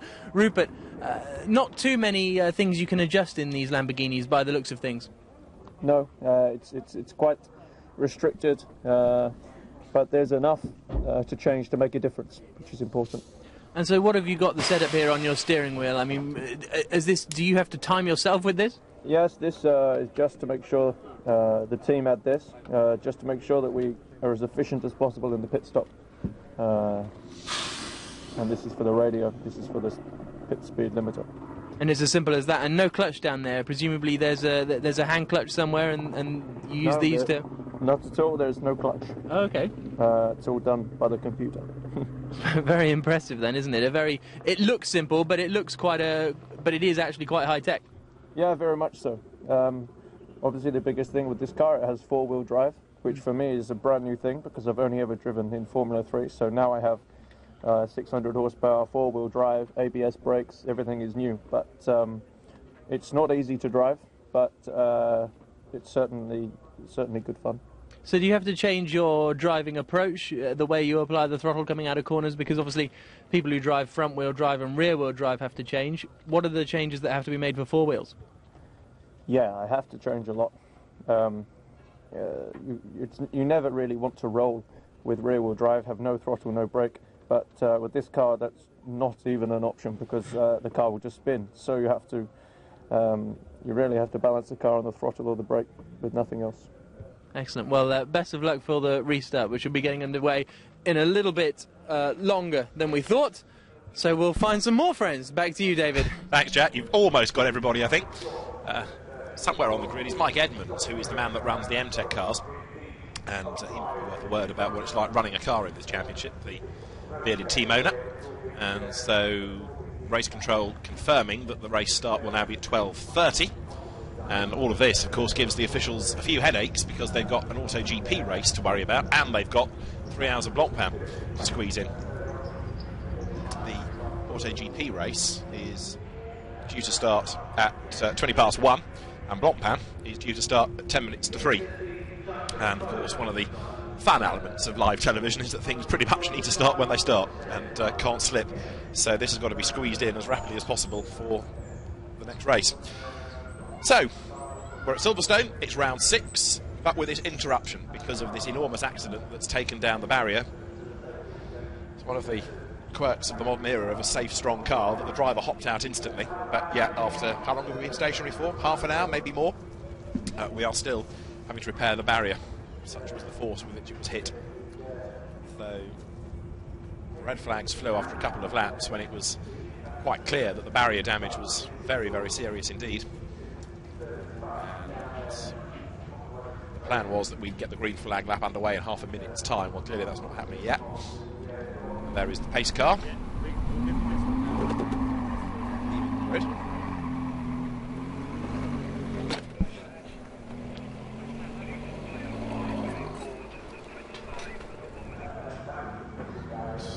Listening to noises off in the background, the marshal's being told about minute boards to go through the countdown, which is always a good sign if minute boards are imminent. So Cedric Lima, Adrian Zaug, Rupert Svensson-Cook, Andrea Amici, the top four when the race gets back underway. The drivers are ready. Cedric Lima is the man leading the race. Let's hear from the Swiss driver. Let's go back to Jack Nicholls. Cedric, I know you can only answer in French, but you must be pleased to be first. Oui, bah, je repars premier. Maintenant, on va se relancer. Il reste 25 minutes. Ça va être chaud derrière. Amici est déjà quatrième. On va essayer de tenir le plus longtemps possible et puis surtout ramener la voiture puis marquer des points pour le championnat. Voilà. Thank you very much. David Addison will now provide the translation. Yeah, thanks, Jack. Hospital pass. Yes, he is happy to be leading, but is aware that it's a shorter restart, and he's got some very quick drivers behind him. The derriere, you heard, and one of the names that he mentioned was Andrea Amici, who, as what we've been saying, is very much the danger man here. So, yes, happy to be leading part one, but I think it is fair to say, in colloquial English, he's got his work cut out for part two, because he's got some quick drivers behind him, and it's a short continuation of the race. That might actually be to his advantage, because it gives them less time to attack him, but we shall see. Drivers now getting the crash helmets on, and the countdown to the restart continues as the drivers are about to have to go and do some hard work once again. Others can have a nap, they can have a beer, they can have an ice cream, they can go to the sweet shop. It's a very pleasant way of spending a relaxed Sunday afternoon in the sunshine, isn't it? One or two clouds in the sky still, but unlike last year's visit of Lamborghini to Silverstone, it is dry. Last year we suffered some wet races and quite a bit of damage was done as a result, but it's even good enough to get your shorts on.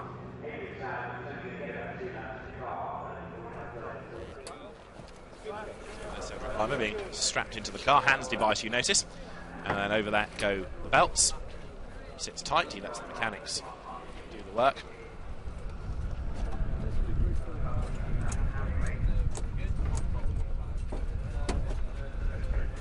As soon as the test guys have completed checks, the door can be closed, and the Swiss driver is ready to go. At the 1 minute board, the engine will fire up, and we are now 2.5 minutes away from the restart.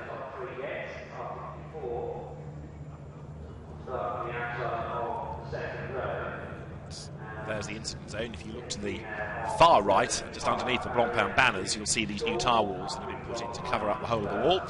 That white patch on the road is the cement dust that was put down to soak up all the liquid that was pouring out of Alessandro Bortesi's car as it spun back across the road. That is the race leader.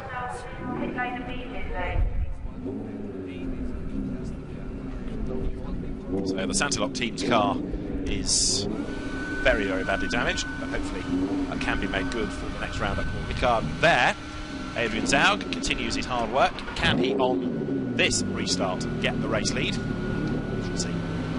Federico De Nora to take over that car. One that we didn't have for round 5. Adrian Newey and Alberto Sabatini. Adrian Newey did not hang around, it has to be said, in order to explain himself. He quite quickly made his escape. So the grid is cleared, pretty much. Last mechanics making their way off the circuit. Race start behind the safety car. And so safety car will lead them around. The clock will start. And then after one lap, so we'll be back underway. Which probably means there's going to be about one flying lap for some people before they can make the pit stop window.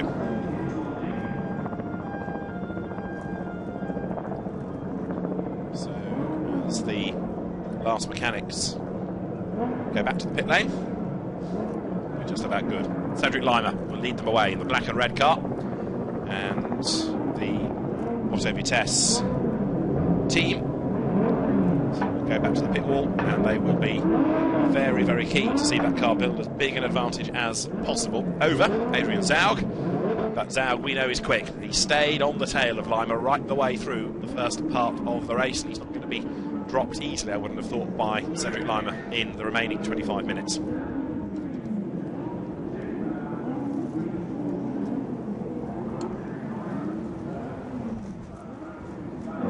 So in a moment the cars will be released. 2 seconds, 1 second, and hopefully now we go green. This is the race. We are continuing now within the 25 minutes, even though they're behind the safety car. This counts within the remaining 25 minutes. You can see the clock ticking away, and so it will be 1 lap behind the safety car, and then we are going to be in business to take us to the end of this interrupted race. And we're almost at that pit stop window opening, because I say it'll be 1 lap in the case of some people before they can come in.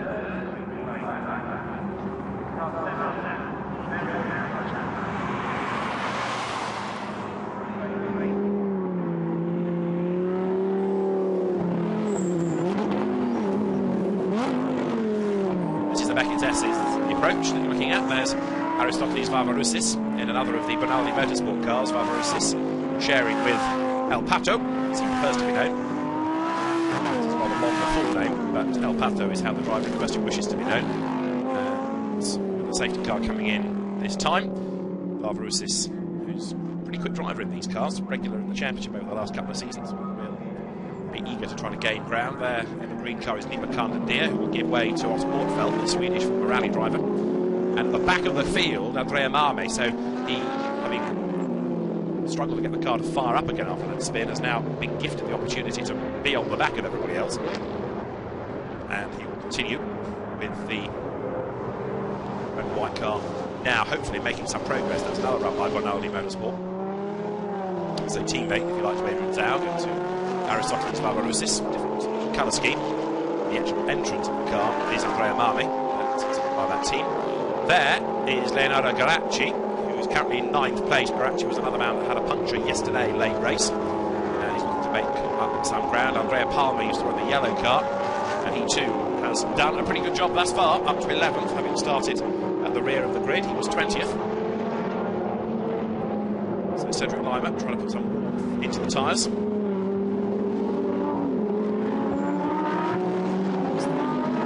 The local national safety car, Nissan, is currently leading the field around.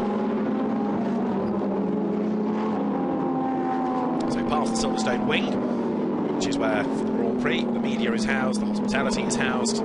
It's the race control hub for the Grand Prix weekend, and it's also a big corporate centre as well. It's an impressive building, and it sits proud over the straight from Club Corner up towards Abbey.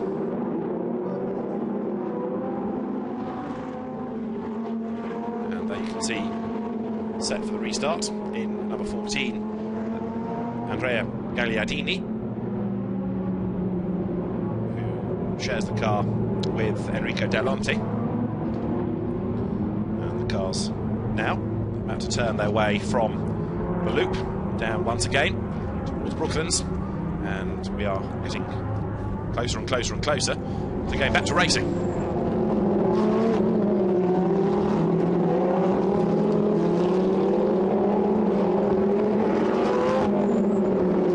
That weaving to put the warmth in the tyres is becoming ever more vigorous now, as the drivers hustle left and hustle right to try and put the warmth through the rubber.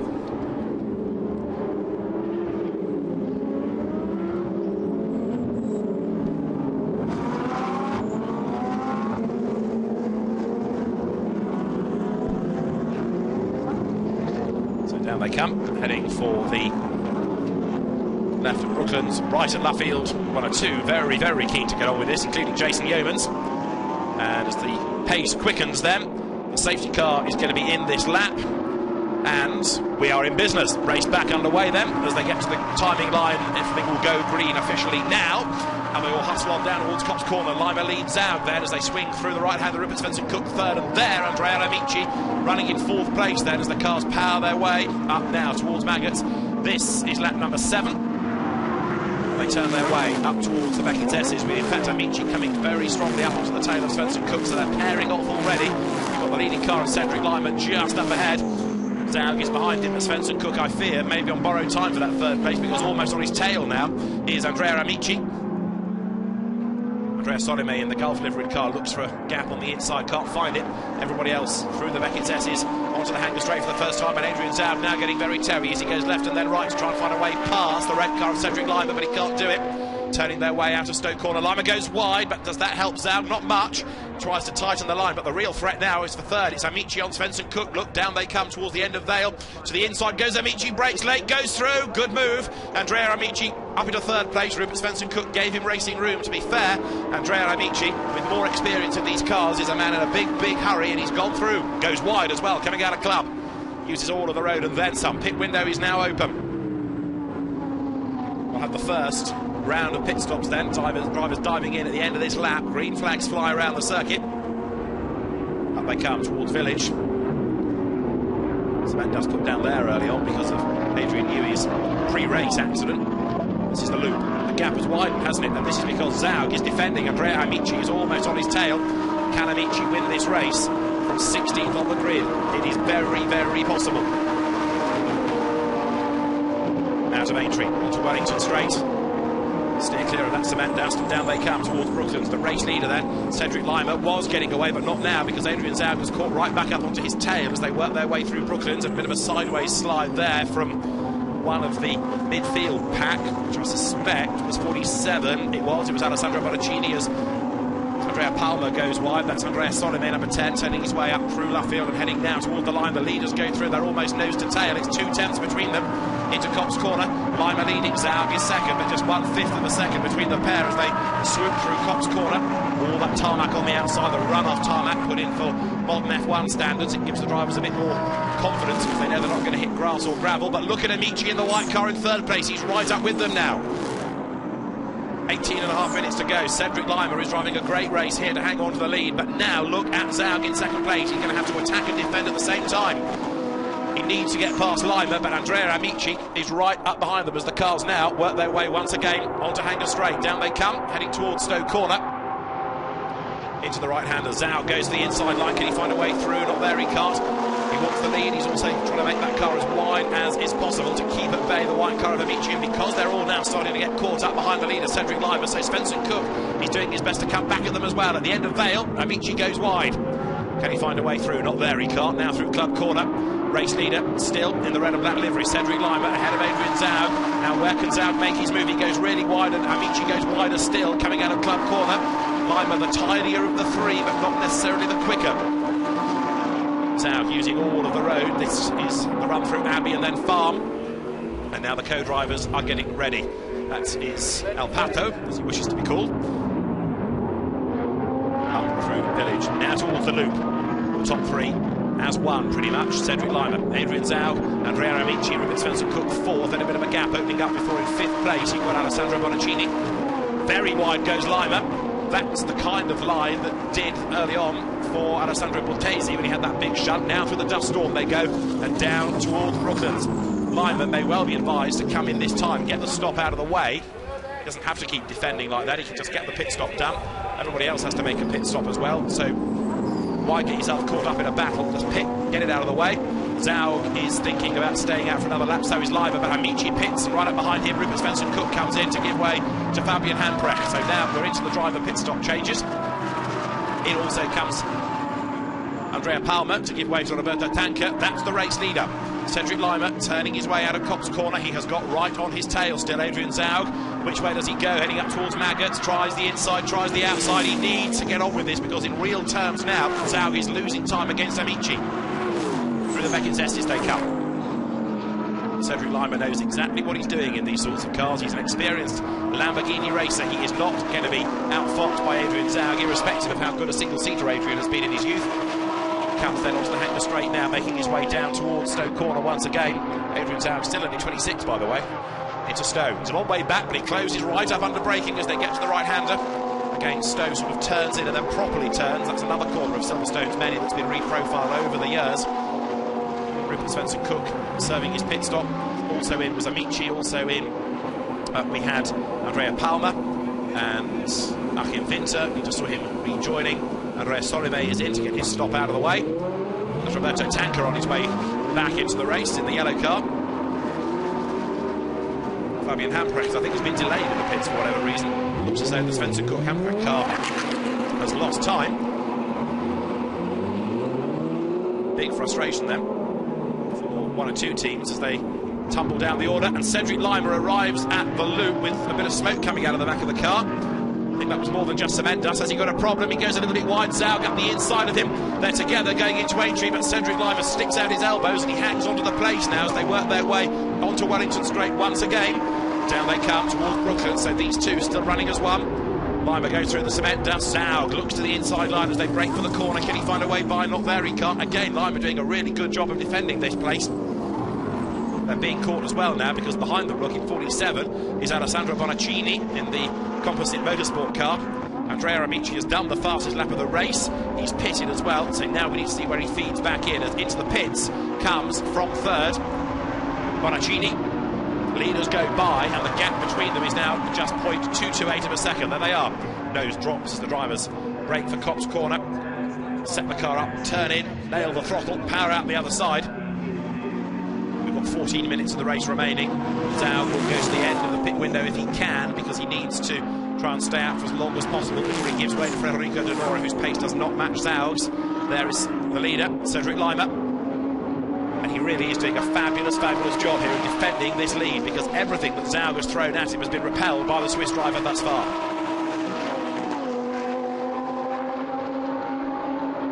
Now they come towards Stowe Corner for the 11th time of asking.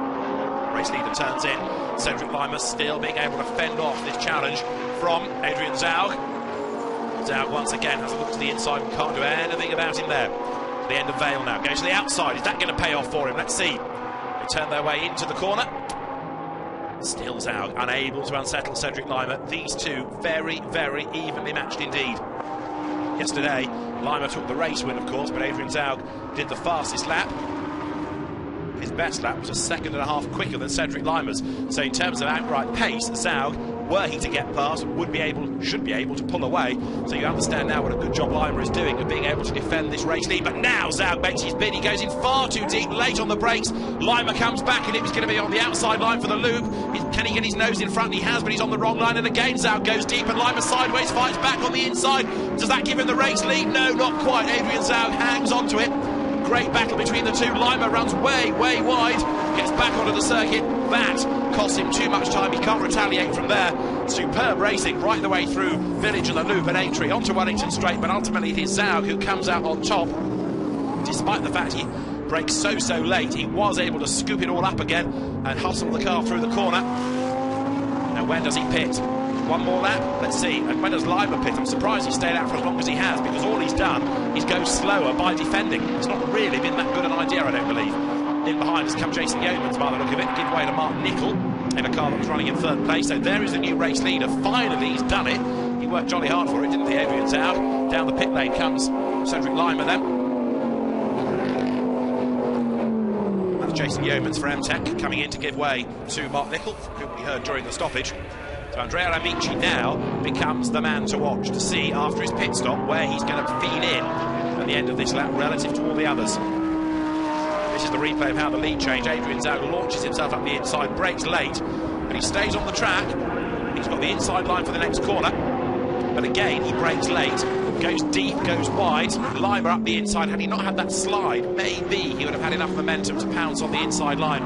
As it turns out, he gets the wrong line at Aintree. On that trajectory, he was only ever going to go wide and go off. He gets it back onto the circuit in second spot then. He's now pitted. And so, Adrian Zaug leads. This is Andrea Amici, who will come over the timing line now. And as he does so, puts himself 6th over the line, but he's going to be higher up than that by Copse Corner because there are other people in the pit lane. So he turns his way now out of the right-hander. He goes towards Beckett, and there, ahead of him, is rejoining after the stop, Mark Nicol.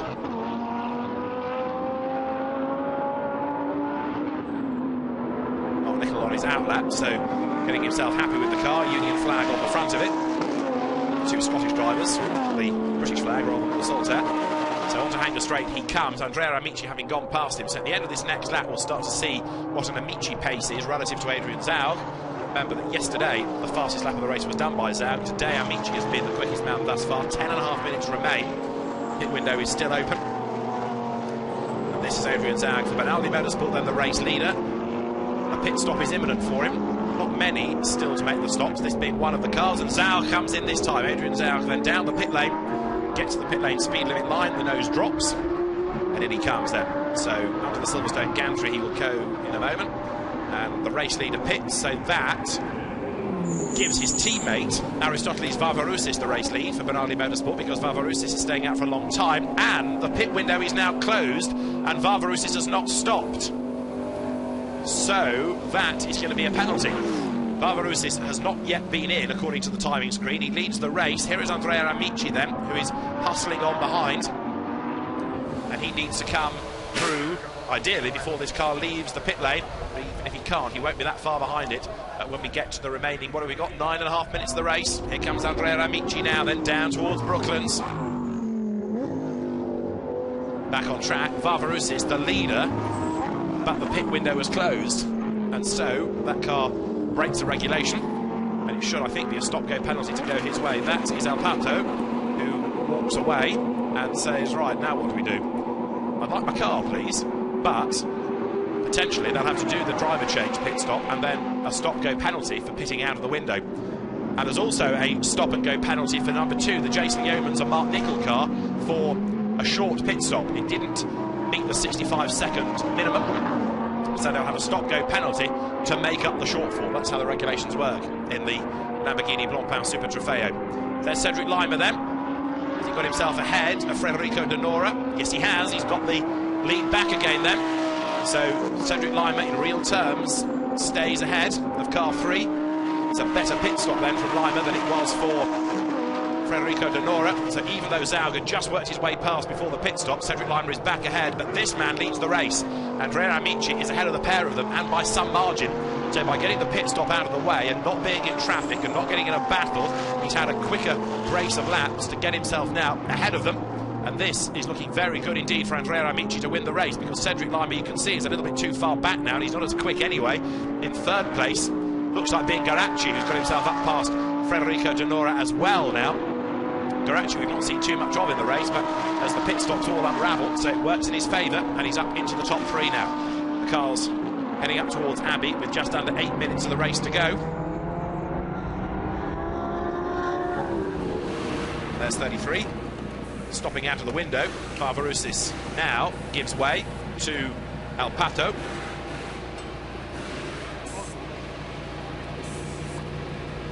And as the belts are done up, this is the car, I suspect, that we will hear more about for all the wrong reasons, because having made the pit stop after the pit window closed, then the team contravenes the regulations. It's either a stop-go or it is going to be a time penalty added on to the end. And there you can see Alpato unplugs the intercom from Varvarousis' crash helmet.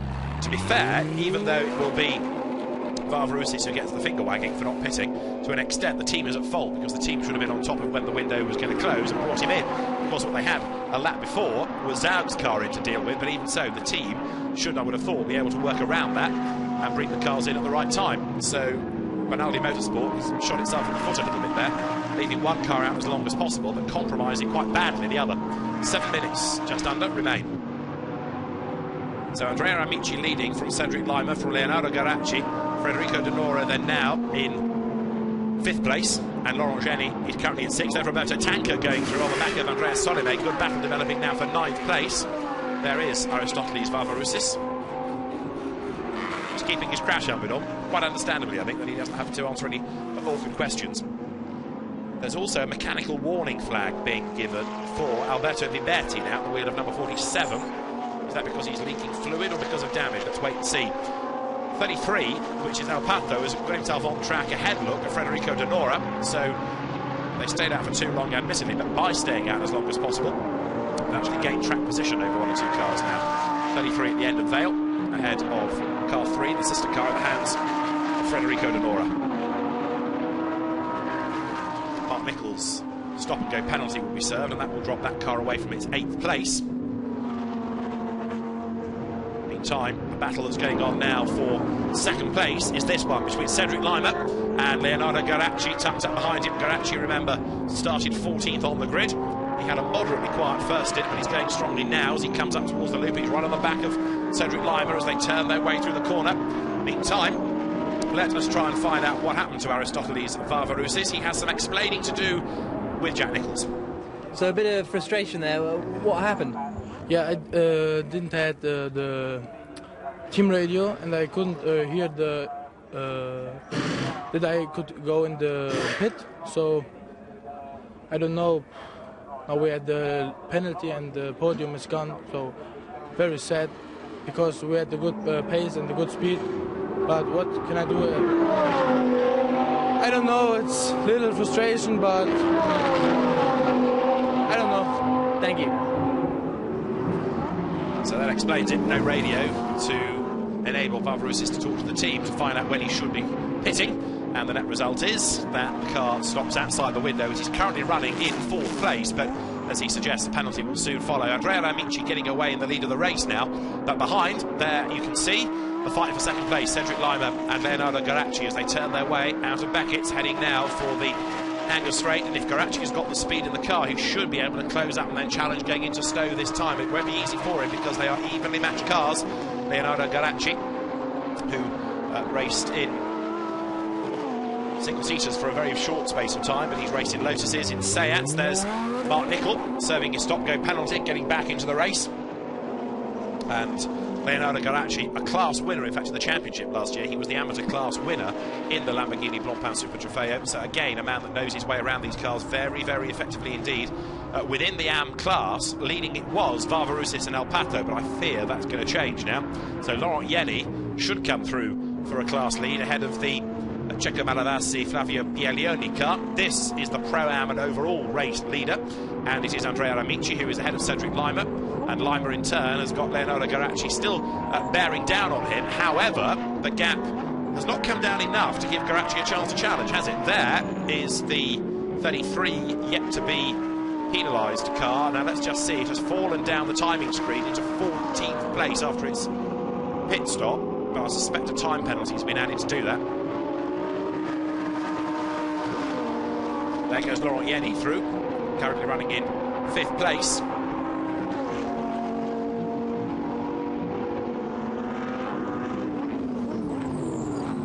So yes, 33 on the lead lap, but now being shown in 14th place. It looks as though a penalty has been added in terms of time in order to put it into its arguably correct place in the classification. I had that confirmed on the timing screen, but that is what I would suggest has happened. He's running out of sequence on the road, as you can see, as over the timing line now goes number 3, which is Federico De Nora. And straight away, as soon as 33 breaks the timing beam, it is pushed down the order. So there's a penalty built into that car. I'm guessing it's a minute, but I'll check when I get a moment, for stopping outside of the window. A little bit wide goes Federico De Nora. This battle now for 4th place. De Nora just ahead of Laurent Yenny, and they come on to the Hanger Straight once again. Race leader long gone in the person of Andrea Amici. Then for 2nd place, Cedric Lima fending off Leonardo Garacci as best he can. These two running together. Very, very close fight that the two are having, but as they now head down towards the end of Vale, Garacci just starting to chip away a little bit more, isn't he now? And it's becoming rather more looking as though Garacci may be able to make this move before the end of the race. In comes 47 to respond to the black and orange flag. So there it is for the car in question. And to come in to have the car checked over will now be Alberto Liberti. In he comes, and he'll go to the team. They will have a look at whatever it is that is causing the concern. And for 2nd place, Lima continues then, just ahead of Leonardo Garacci, but he goes a little bit wide again at the loop, but Garacci not quite able to make a move up on the inside. Down towards Brooklands they come once again. Garacci looks to the inside line at Brooklands, can't find a way through there. So now, as the drivers turn their way out of Brooklands and up towards Luffield, we've got just 44 seconds of the race remaining. That therefore means that we are going to have one more lap. The leader has already started it, I think, pretty much, Andrea Amici, because it comes through Woodcote, breaks the timing beam and starts the final lap now. There he is. So he's on the last lap of what has been slightly strange race in terms of the suspension, and confirmation that it's 30 seconds that's been added to the time of car number 33, the Varvaroussis Alpato car, for the late pit stop. So 30 seconds, that's why it's been dropping down the order. It was a time penalty, but now that time is confirmed as 30 seconds. The second place fight is yet to be resolved. We're on the last lap, and they are still tied together as they make their way now out of the Beckett's S's. Once more towards the Hanger Straight, and Leonardo Garacci should, I would have thought this time, be able to think about making a move, because again he's close, and if anything, are they not a bit nearer to the leader? Because Andrea Amici doesn't look as though he's gone storming off into the distance. You've got their second Lima, third Garacci, turning his way now into Stowe. The two of them still tied together pretty much, but Garacci is running out of options. He's not finding it easy to find a way through, that's for sure. And as they come now then down towards the braking area for Vale once again, Garacci closing up under braking. But to be fair to Cedric Lima, just like we saw in the first stint against Zaug, he certainly knows how to defend. Out of club, past the wing, and now the drivers accelerate up once more towards Abbey. Half a lap remains. Long gone is Andrea Amici, looking good for a race win, and he turns his way up towards Village. He led yesterday, but suffered a puncture. Today, he's going to fight back, seemingly, in the best possible fashion. And off the road, starting his last lap, has gone in 21, Erwin Stückler. He didn't start yesterday, and sadly, it looks like on the last lap, he ain't going to finish today's race either. So dramas for the German driver, but no such problems for Andrea Amici, because with the fastest lap of the race to his name as well, he now makes his way down towards Brooklands. He turns his way through the left, and what's happened behind Garacci, having another nibble at the back of the red car of Lima, but he still can't find a way by. Out of Luffield comes the leader, but it's all eyes on second place, where Cedric Lima is keeping Leonardo Garacci at bay. From Luffield they come to Woodcote. The flag is one corner away. It's going to be a win for Andrea Amici then as he comes across the timing line, and that is his second win of the year. He's delighted with that, understandably, but Lima hangs on for second. He comes over the line, 0.176 of a second. That's all ahead of Leonardo Garacci.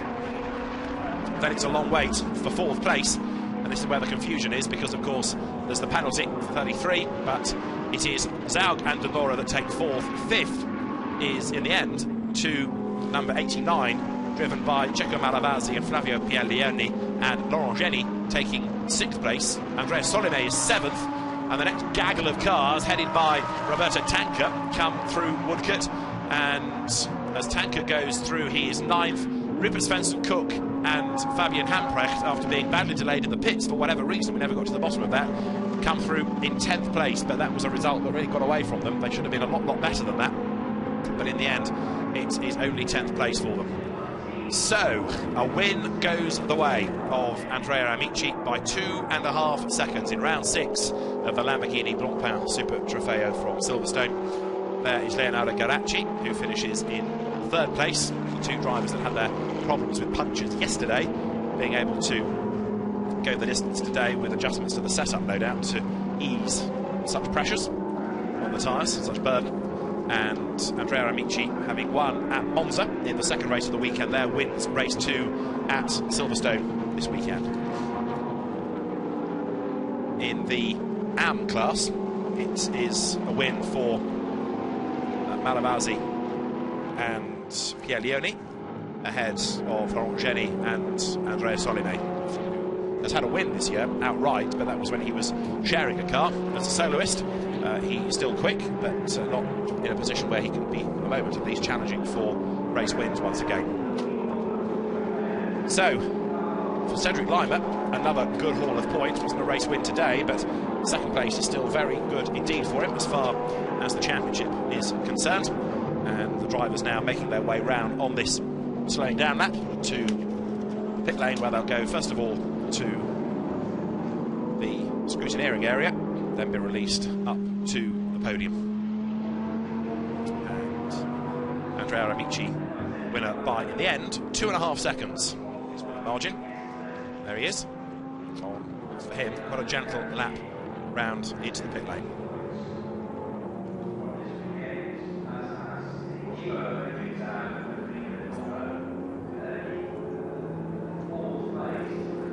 So there, making his way to pit lane is Andrea Amici, win number 2 of the season. Let's just look at the results.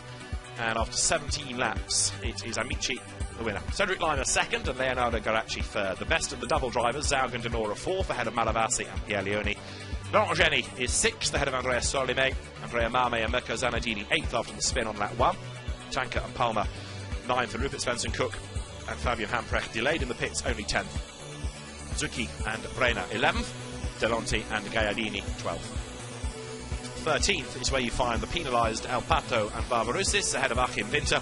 Jason Yeomans and Mark Nicol down to 15th after the stop-go penalty.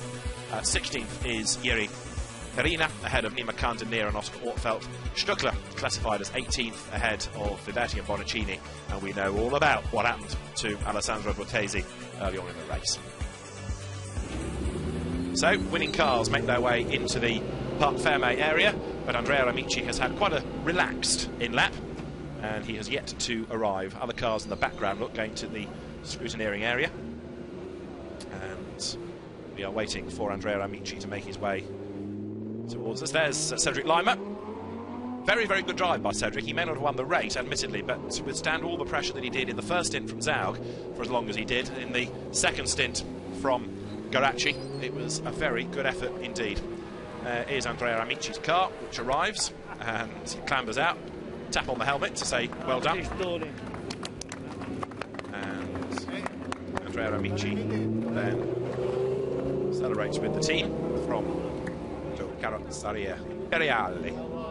Thumbs up. And Silverstone is now increasing on his list of favourite circuits, because he has won here to add to the win at Monza at the start of the season, and a great drive put in, not just to win the race, but also, of course, to battle his way up the field after the puncture that he had in yesterday's race.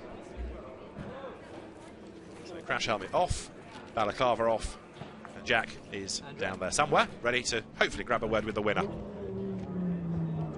Andrea, great drive, very impressive. You must be pleased with that. Yeah, fantastic race. So hard, and I pushed very more. After the pit, I continue to get my gap. So it's after a difficult race, I am very happy, and I would say thanks to my family, to my team for the great job make on this weekend, nonostante the sfortunately. Excellent, congratulations, well done. So the race winner will in a moment head to the podium.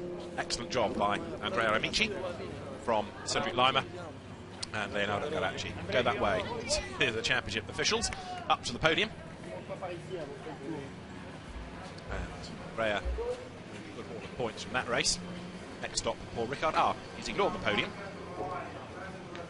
But we'll go, I think, through the media centre, go to it that way rather than up the stairs past which he has just walked. So the Lamborghinis, for some teams, quite a lot of work to do before the next outing. Have had 2 very lively races at Silverstone this weekend. It's a championship that some people still tend to associate with gentlemen drivers, but it is one that, as you've seen, delivers some fantastic racing. And once again, it has proved the case here, with Andrea Amici working his way up through the order and taking the win by 2.5 seconds from Cedric Lima. Leonardo Garacci in 3rd spot from Adrian Zaug and Federico Denora. Then in 5th spot, the shared car again of Malavasi and Gialioni, and to round out the top 6, Laurent Geni. One or two cars that came away a bit cheated in a sense. Certainly Svensson-Cook and Hamprecht, whatever it was that was going on in the pit stop, seemed to take forever, and that cost them dear. Svensson-Cook, remember, had been running in the top 3 early on. That car in the end ended up in 10th place, and we never really saw the best out of Roberto Tanker, I don't think. That car got 9th after he took over from Andrea Palmer, but it didn't quite click in the way that we anticipated it would. That never came through the pack in the same way, for example, that Amici did. Leonardo Garacci just got on with it, didn't he? He didn't really draw attention to himself until the last few laps, but he got there, and he put himself ultimately into third spot. So, drivers to the podium, you've got nearest to us Garacci, at the far end Cedric Lima, and the soundtrack of MotoGP making its way down the pit lane out to the top step comes Andrea Amici. And so, drivers are there, and although it won't be terribly audible above the noise of cars, the Italian national anthem is about to be played.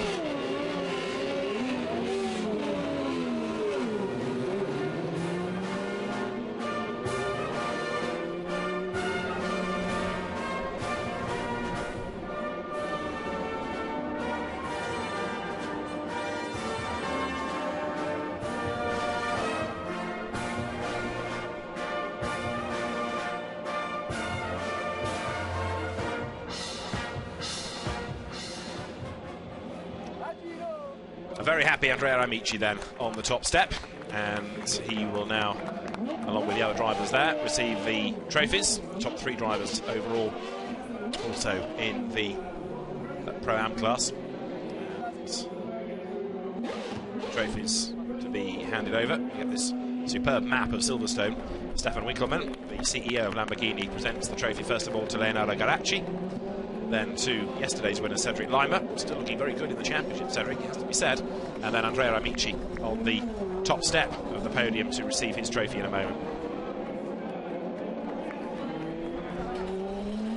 And this is, in a way, what the championship is trying to achieve. You've got 2 very quick amateur racers who split their time between racing cars and running a business, and you've got a young gun looking to use this championship as a springboard to a GT future. Before the champagne is sprayed, Andrea Amici is going to be back on the podium, I think, for photographs. Yes, that's right.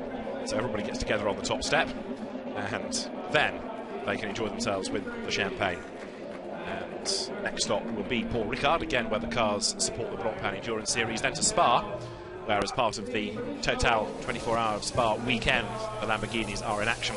And then the Nürburgring they will go to, where again they team up with the Blancpain Endurance Series. That's the new 1,000-kilometre race to be run in Germany for the Blancpain Series. But Lamborghini has certainly been dramatic this weekend.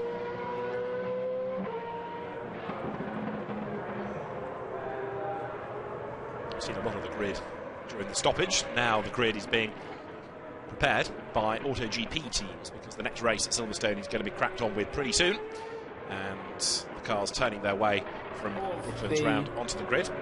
Back on the podium though, we've got the top 3 teams in the amateur category there in a moment, and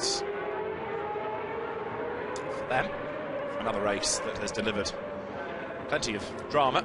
It began early on with the spin for Andrea Mame and Mirko Zanardini. So, in a moment or 2, we'll go back to the podium, and once more they're going to have this rather noisy soundtrack, because you've got the MotoGP cars heading down the pit lane.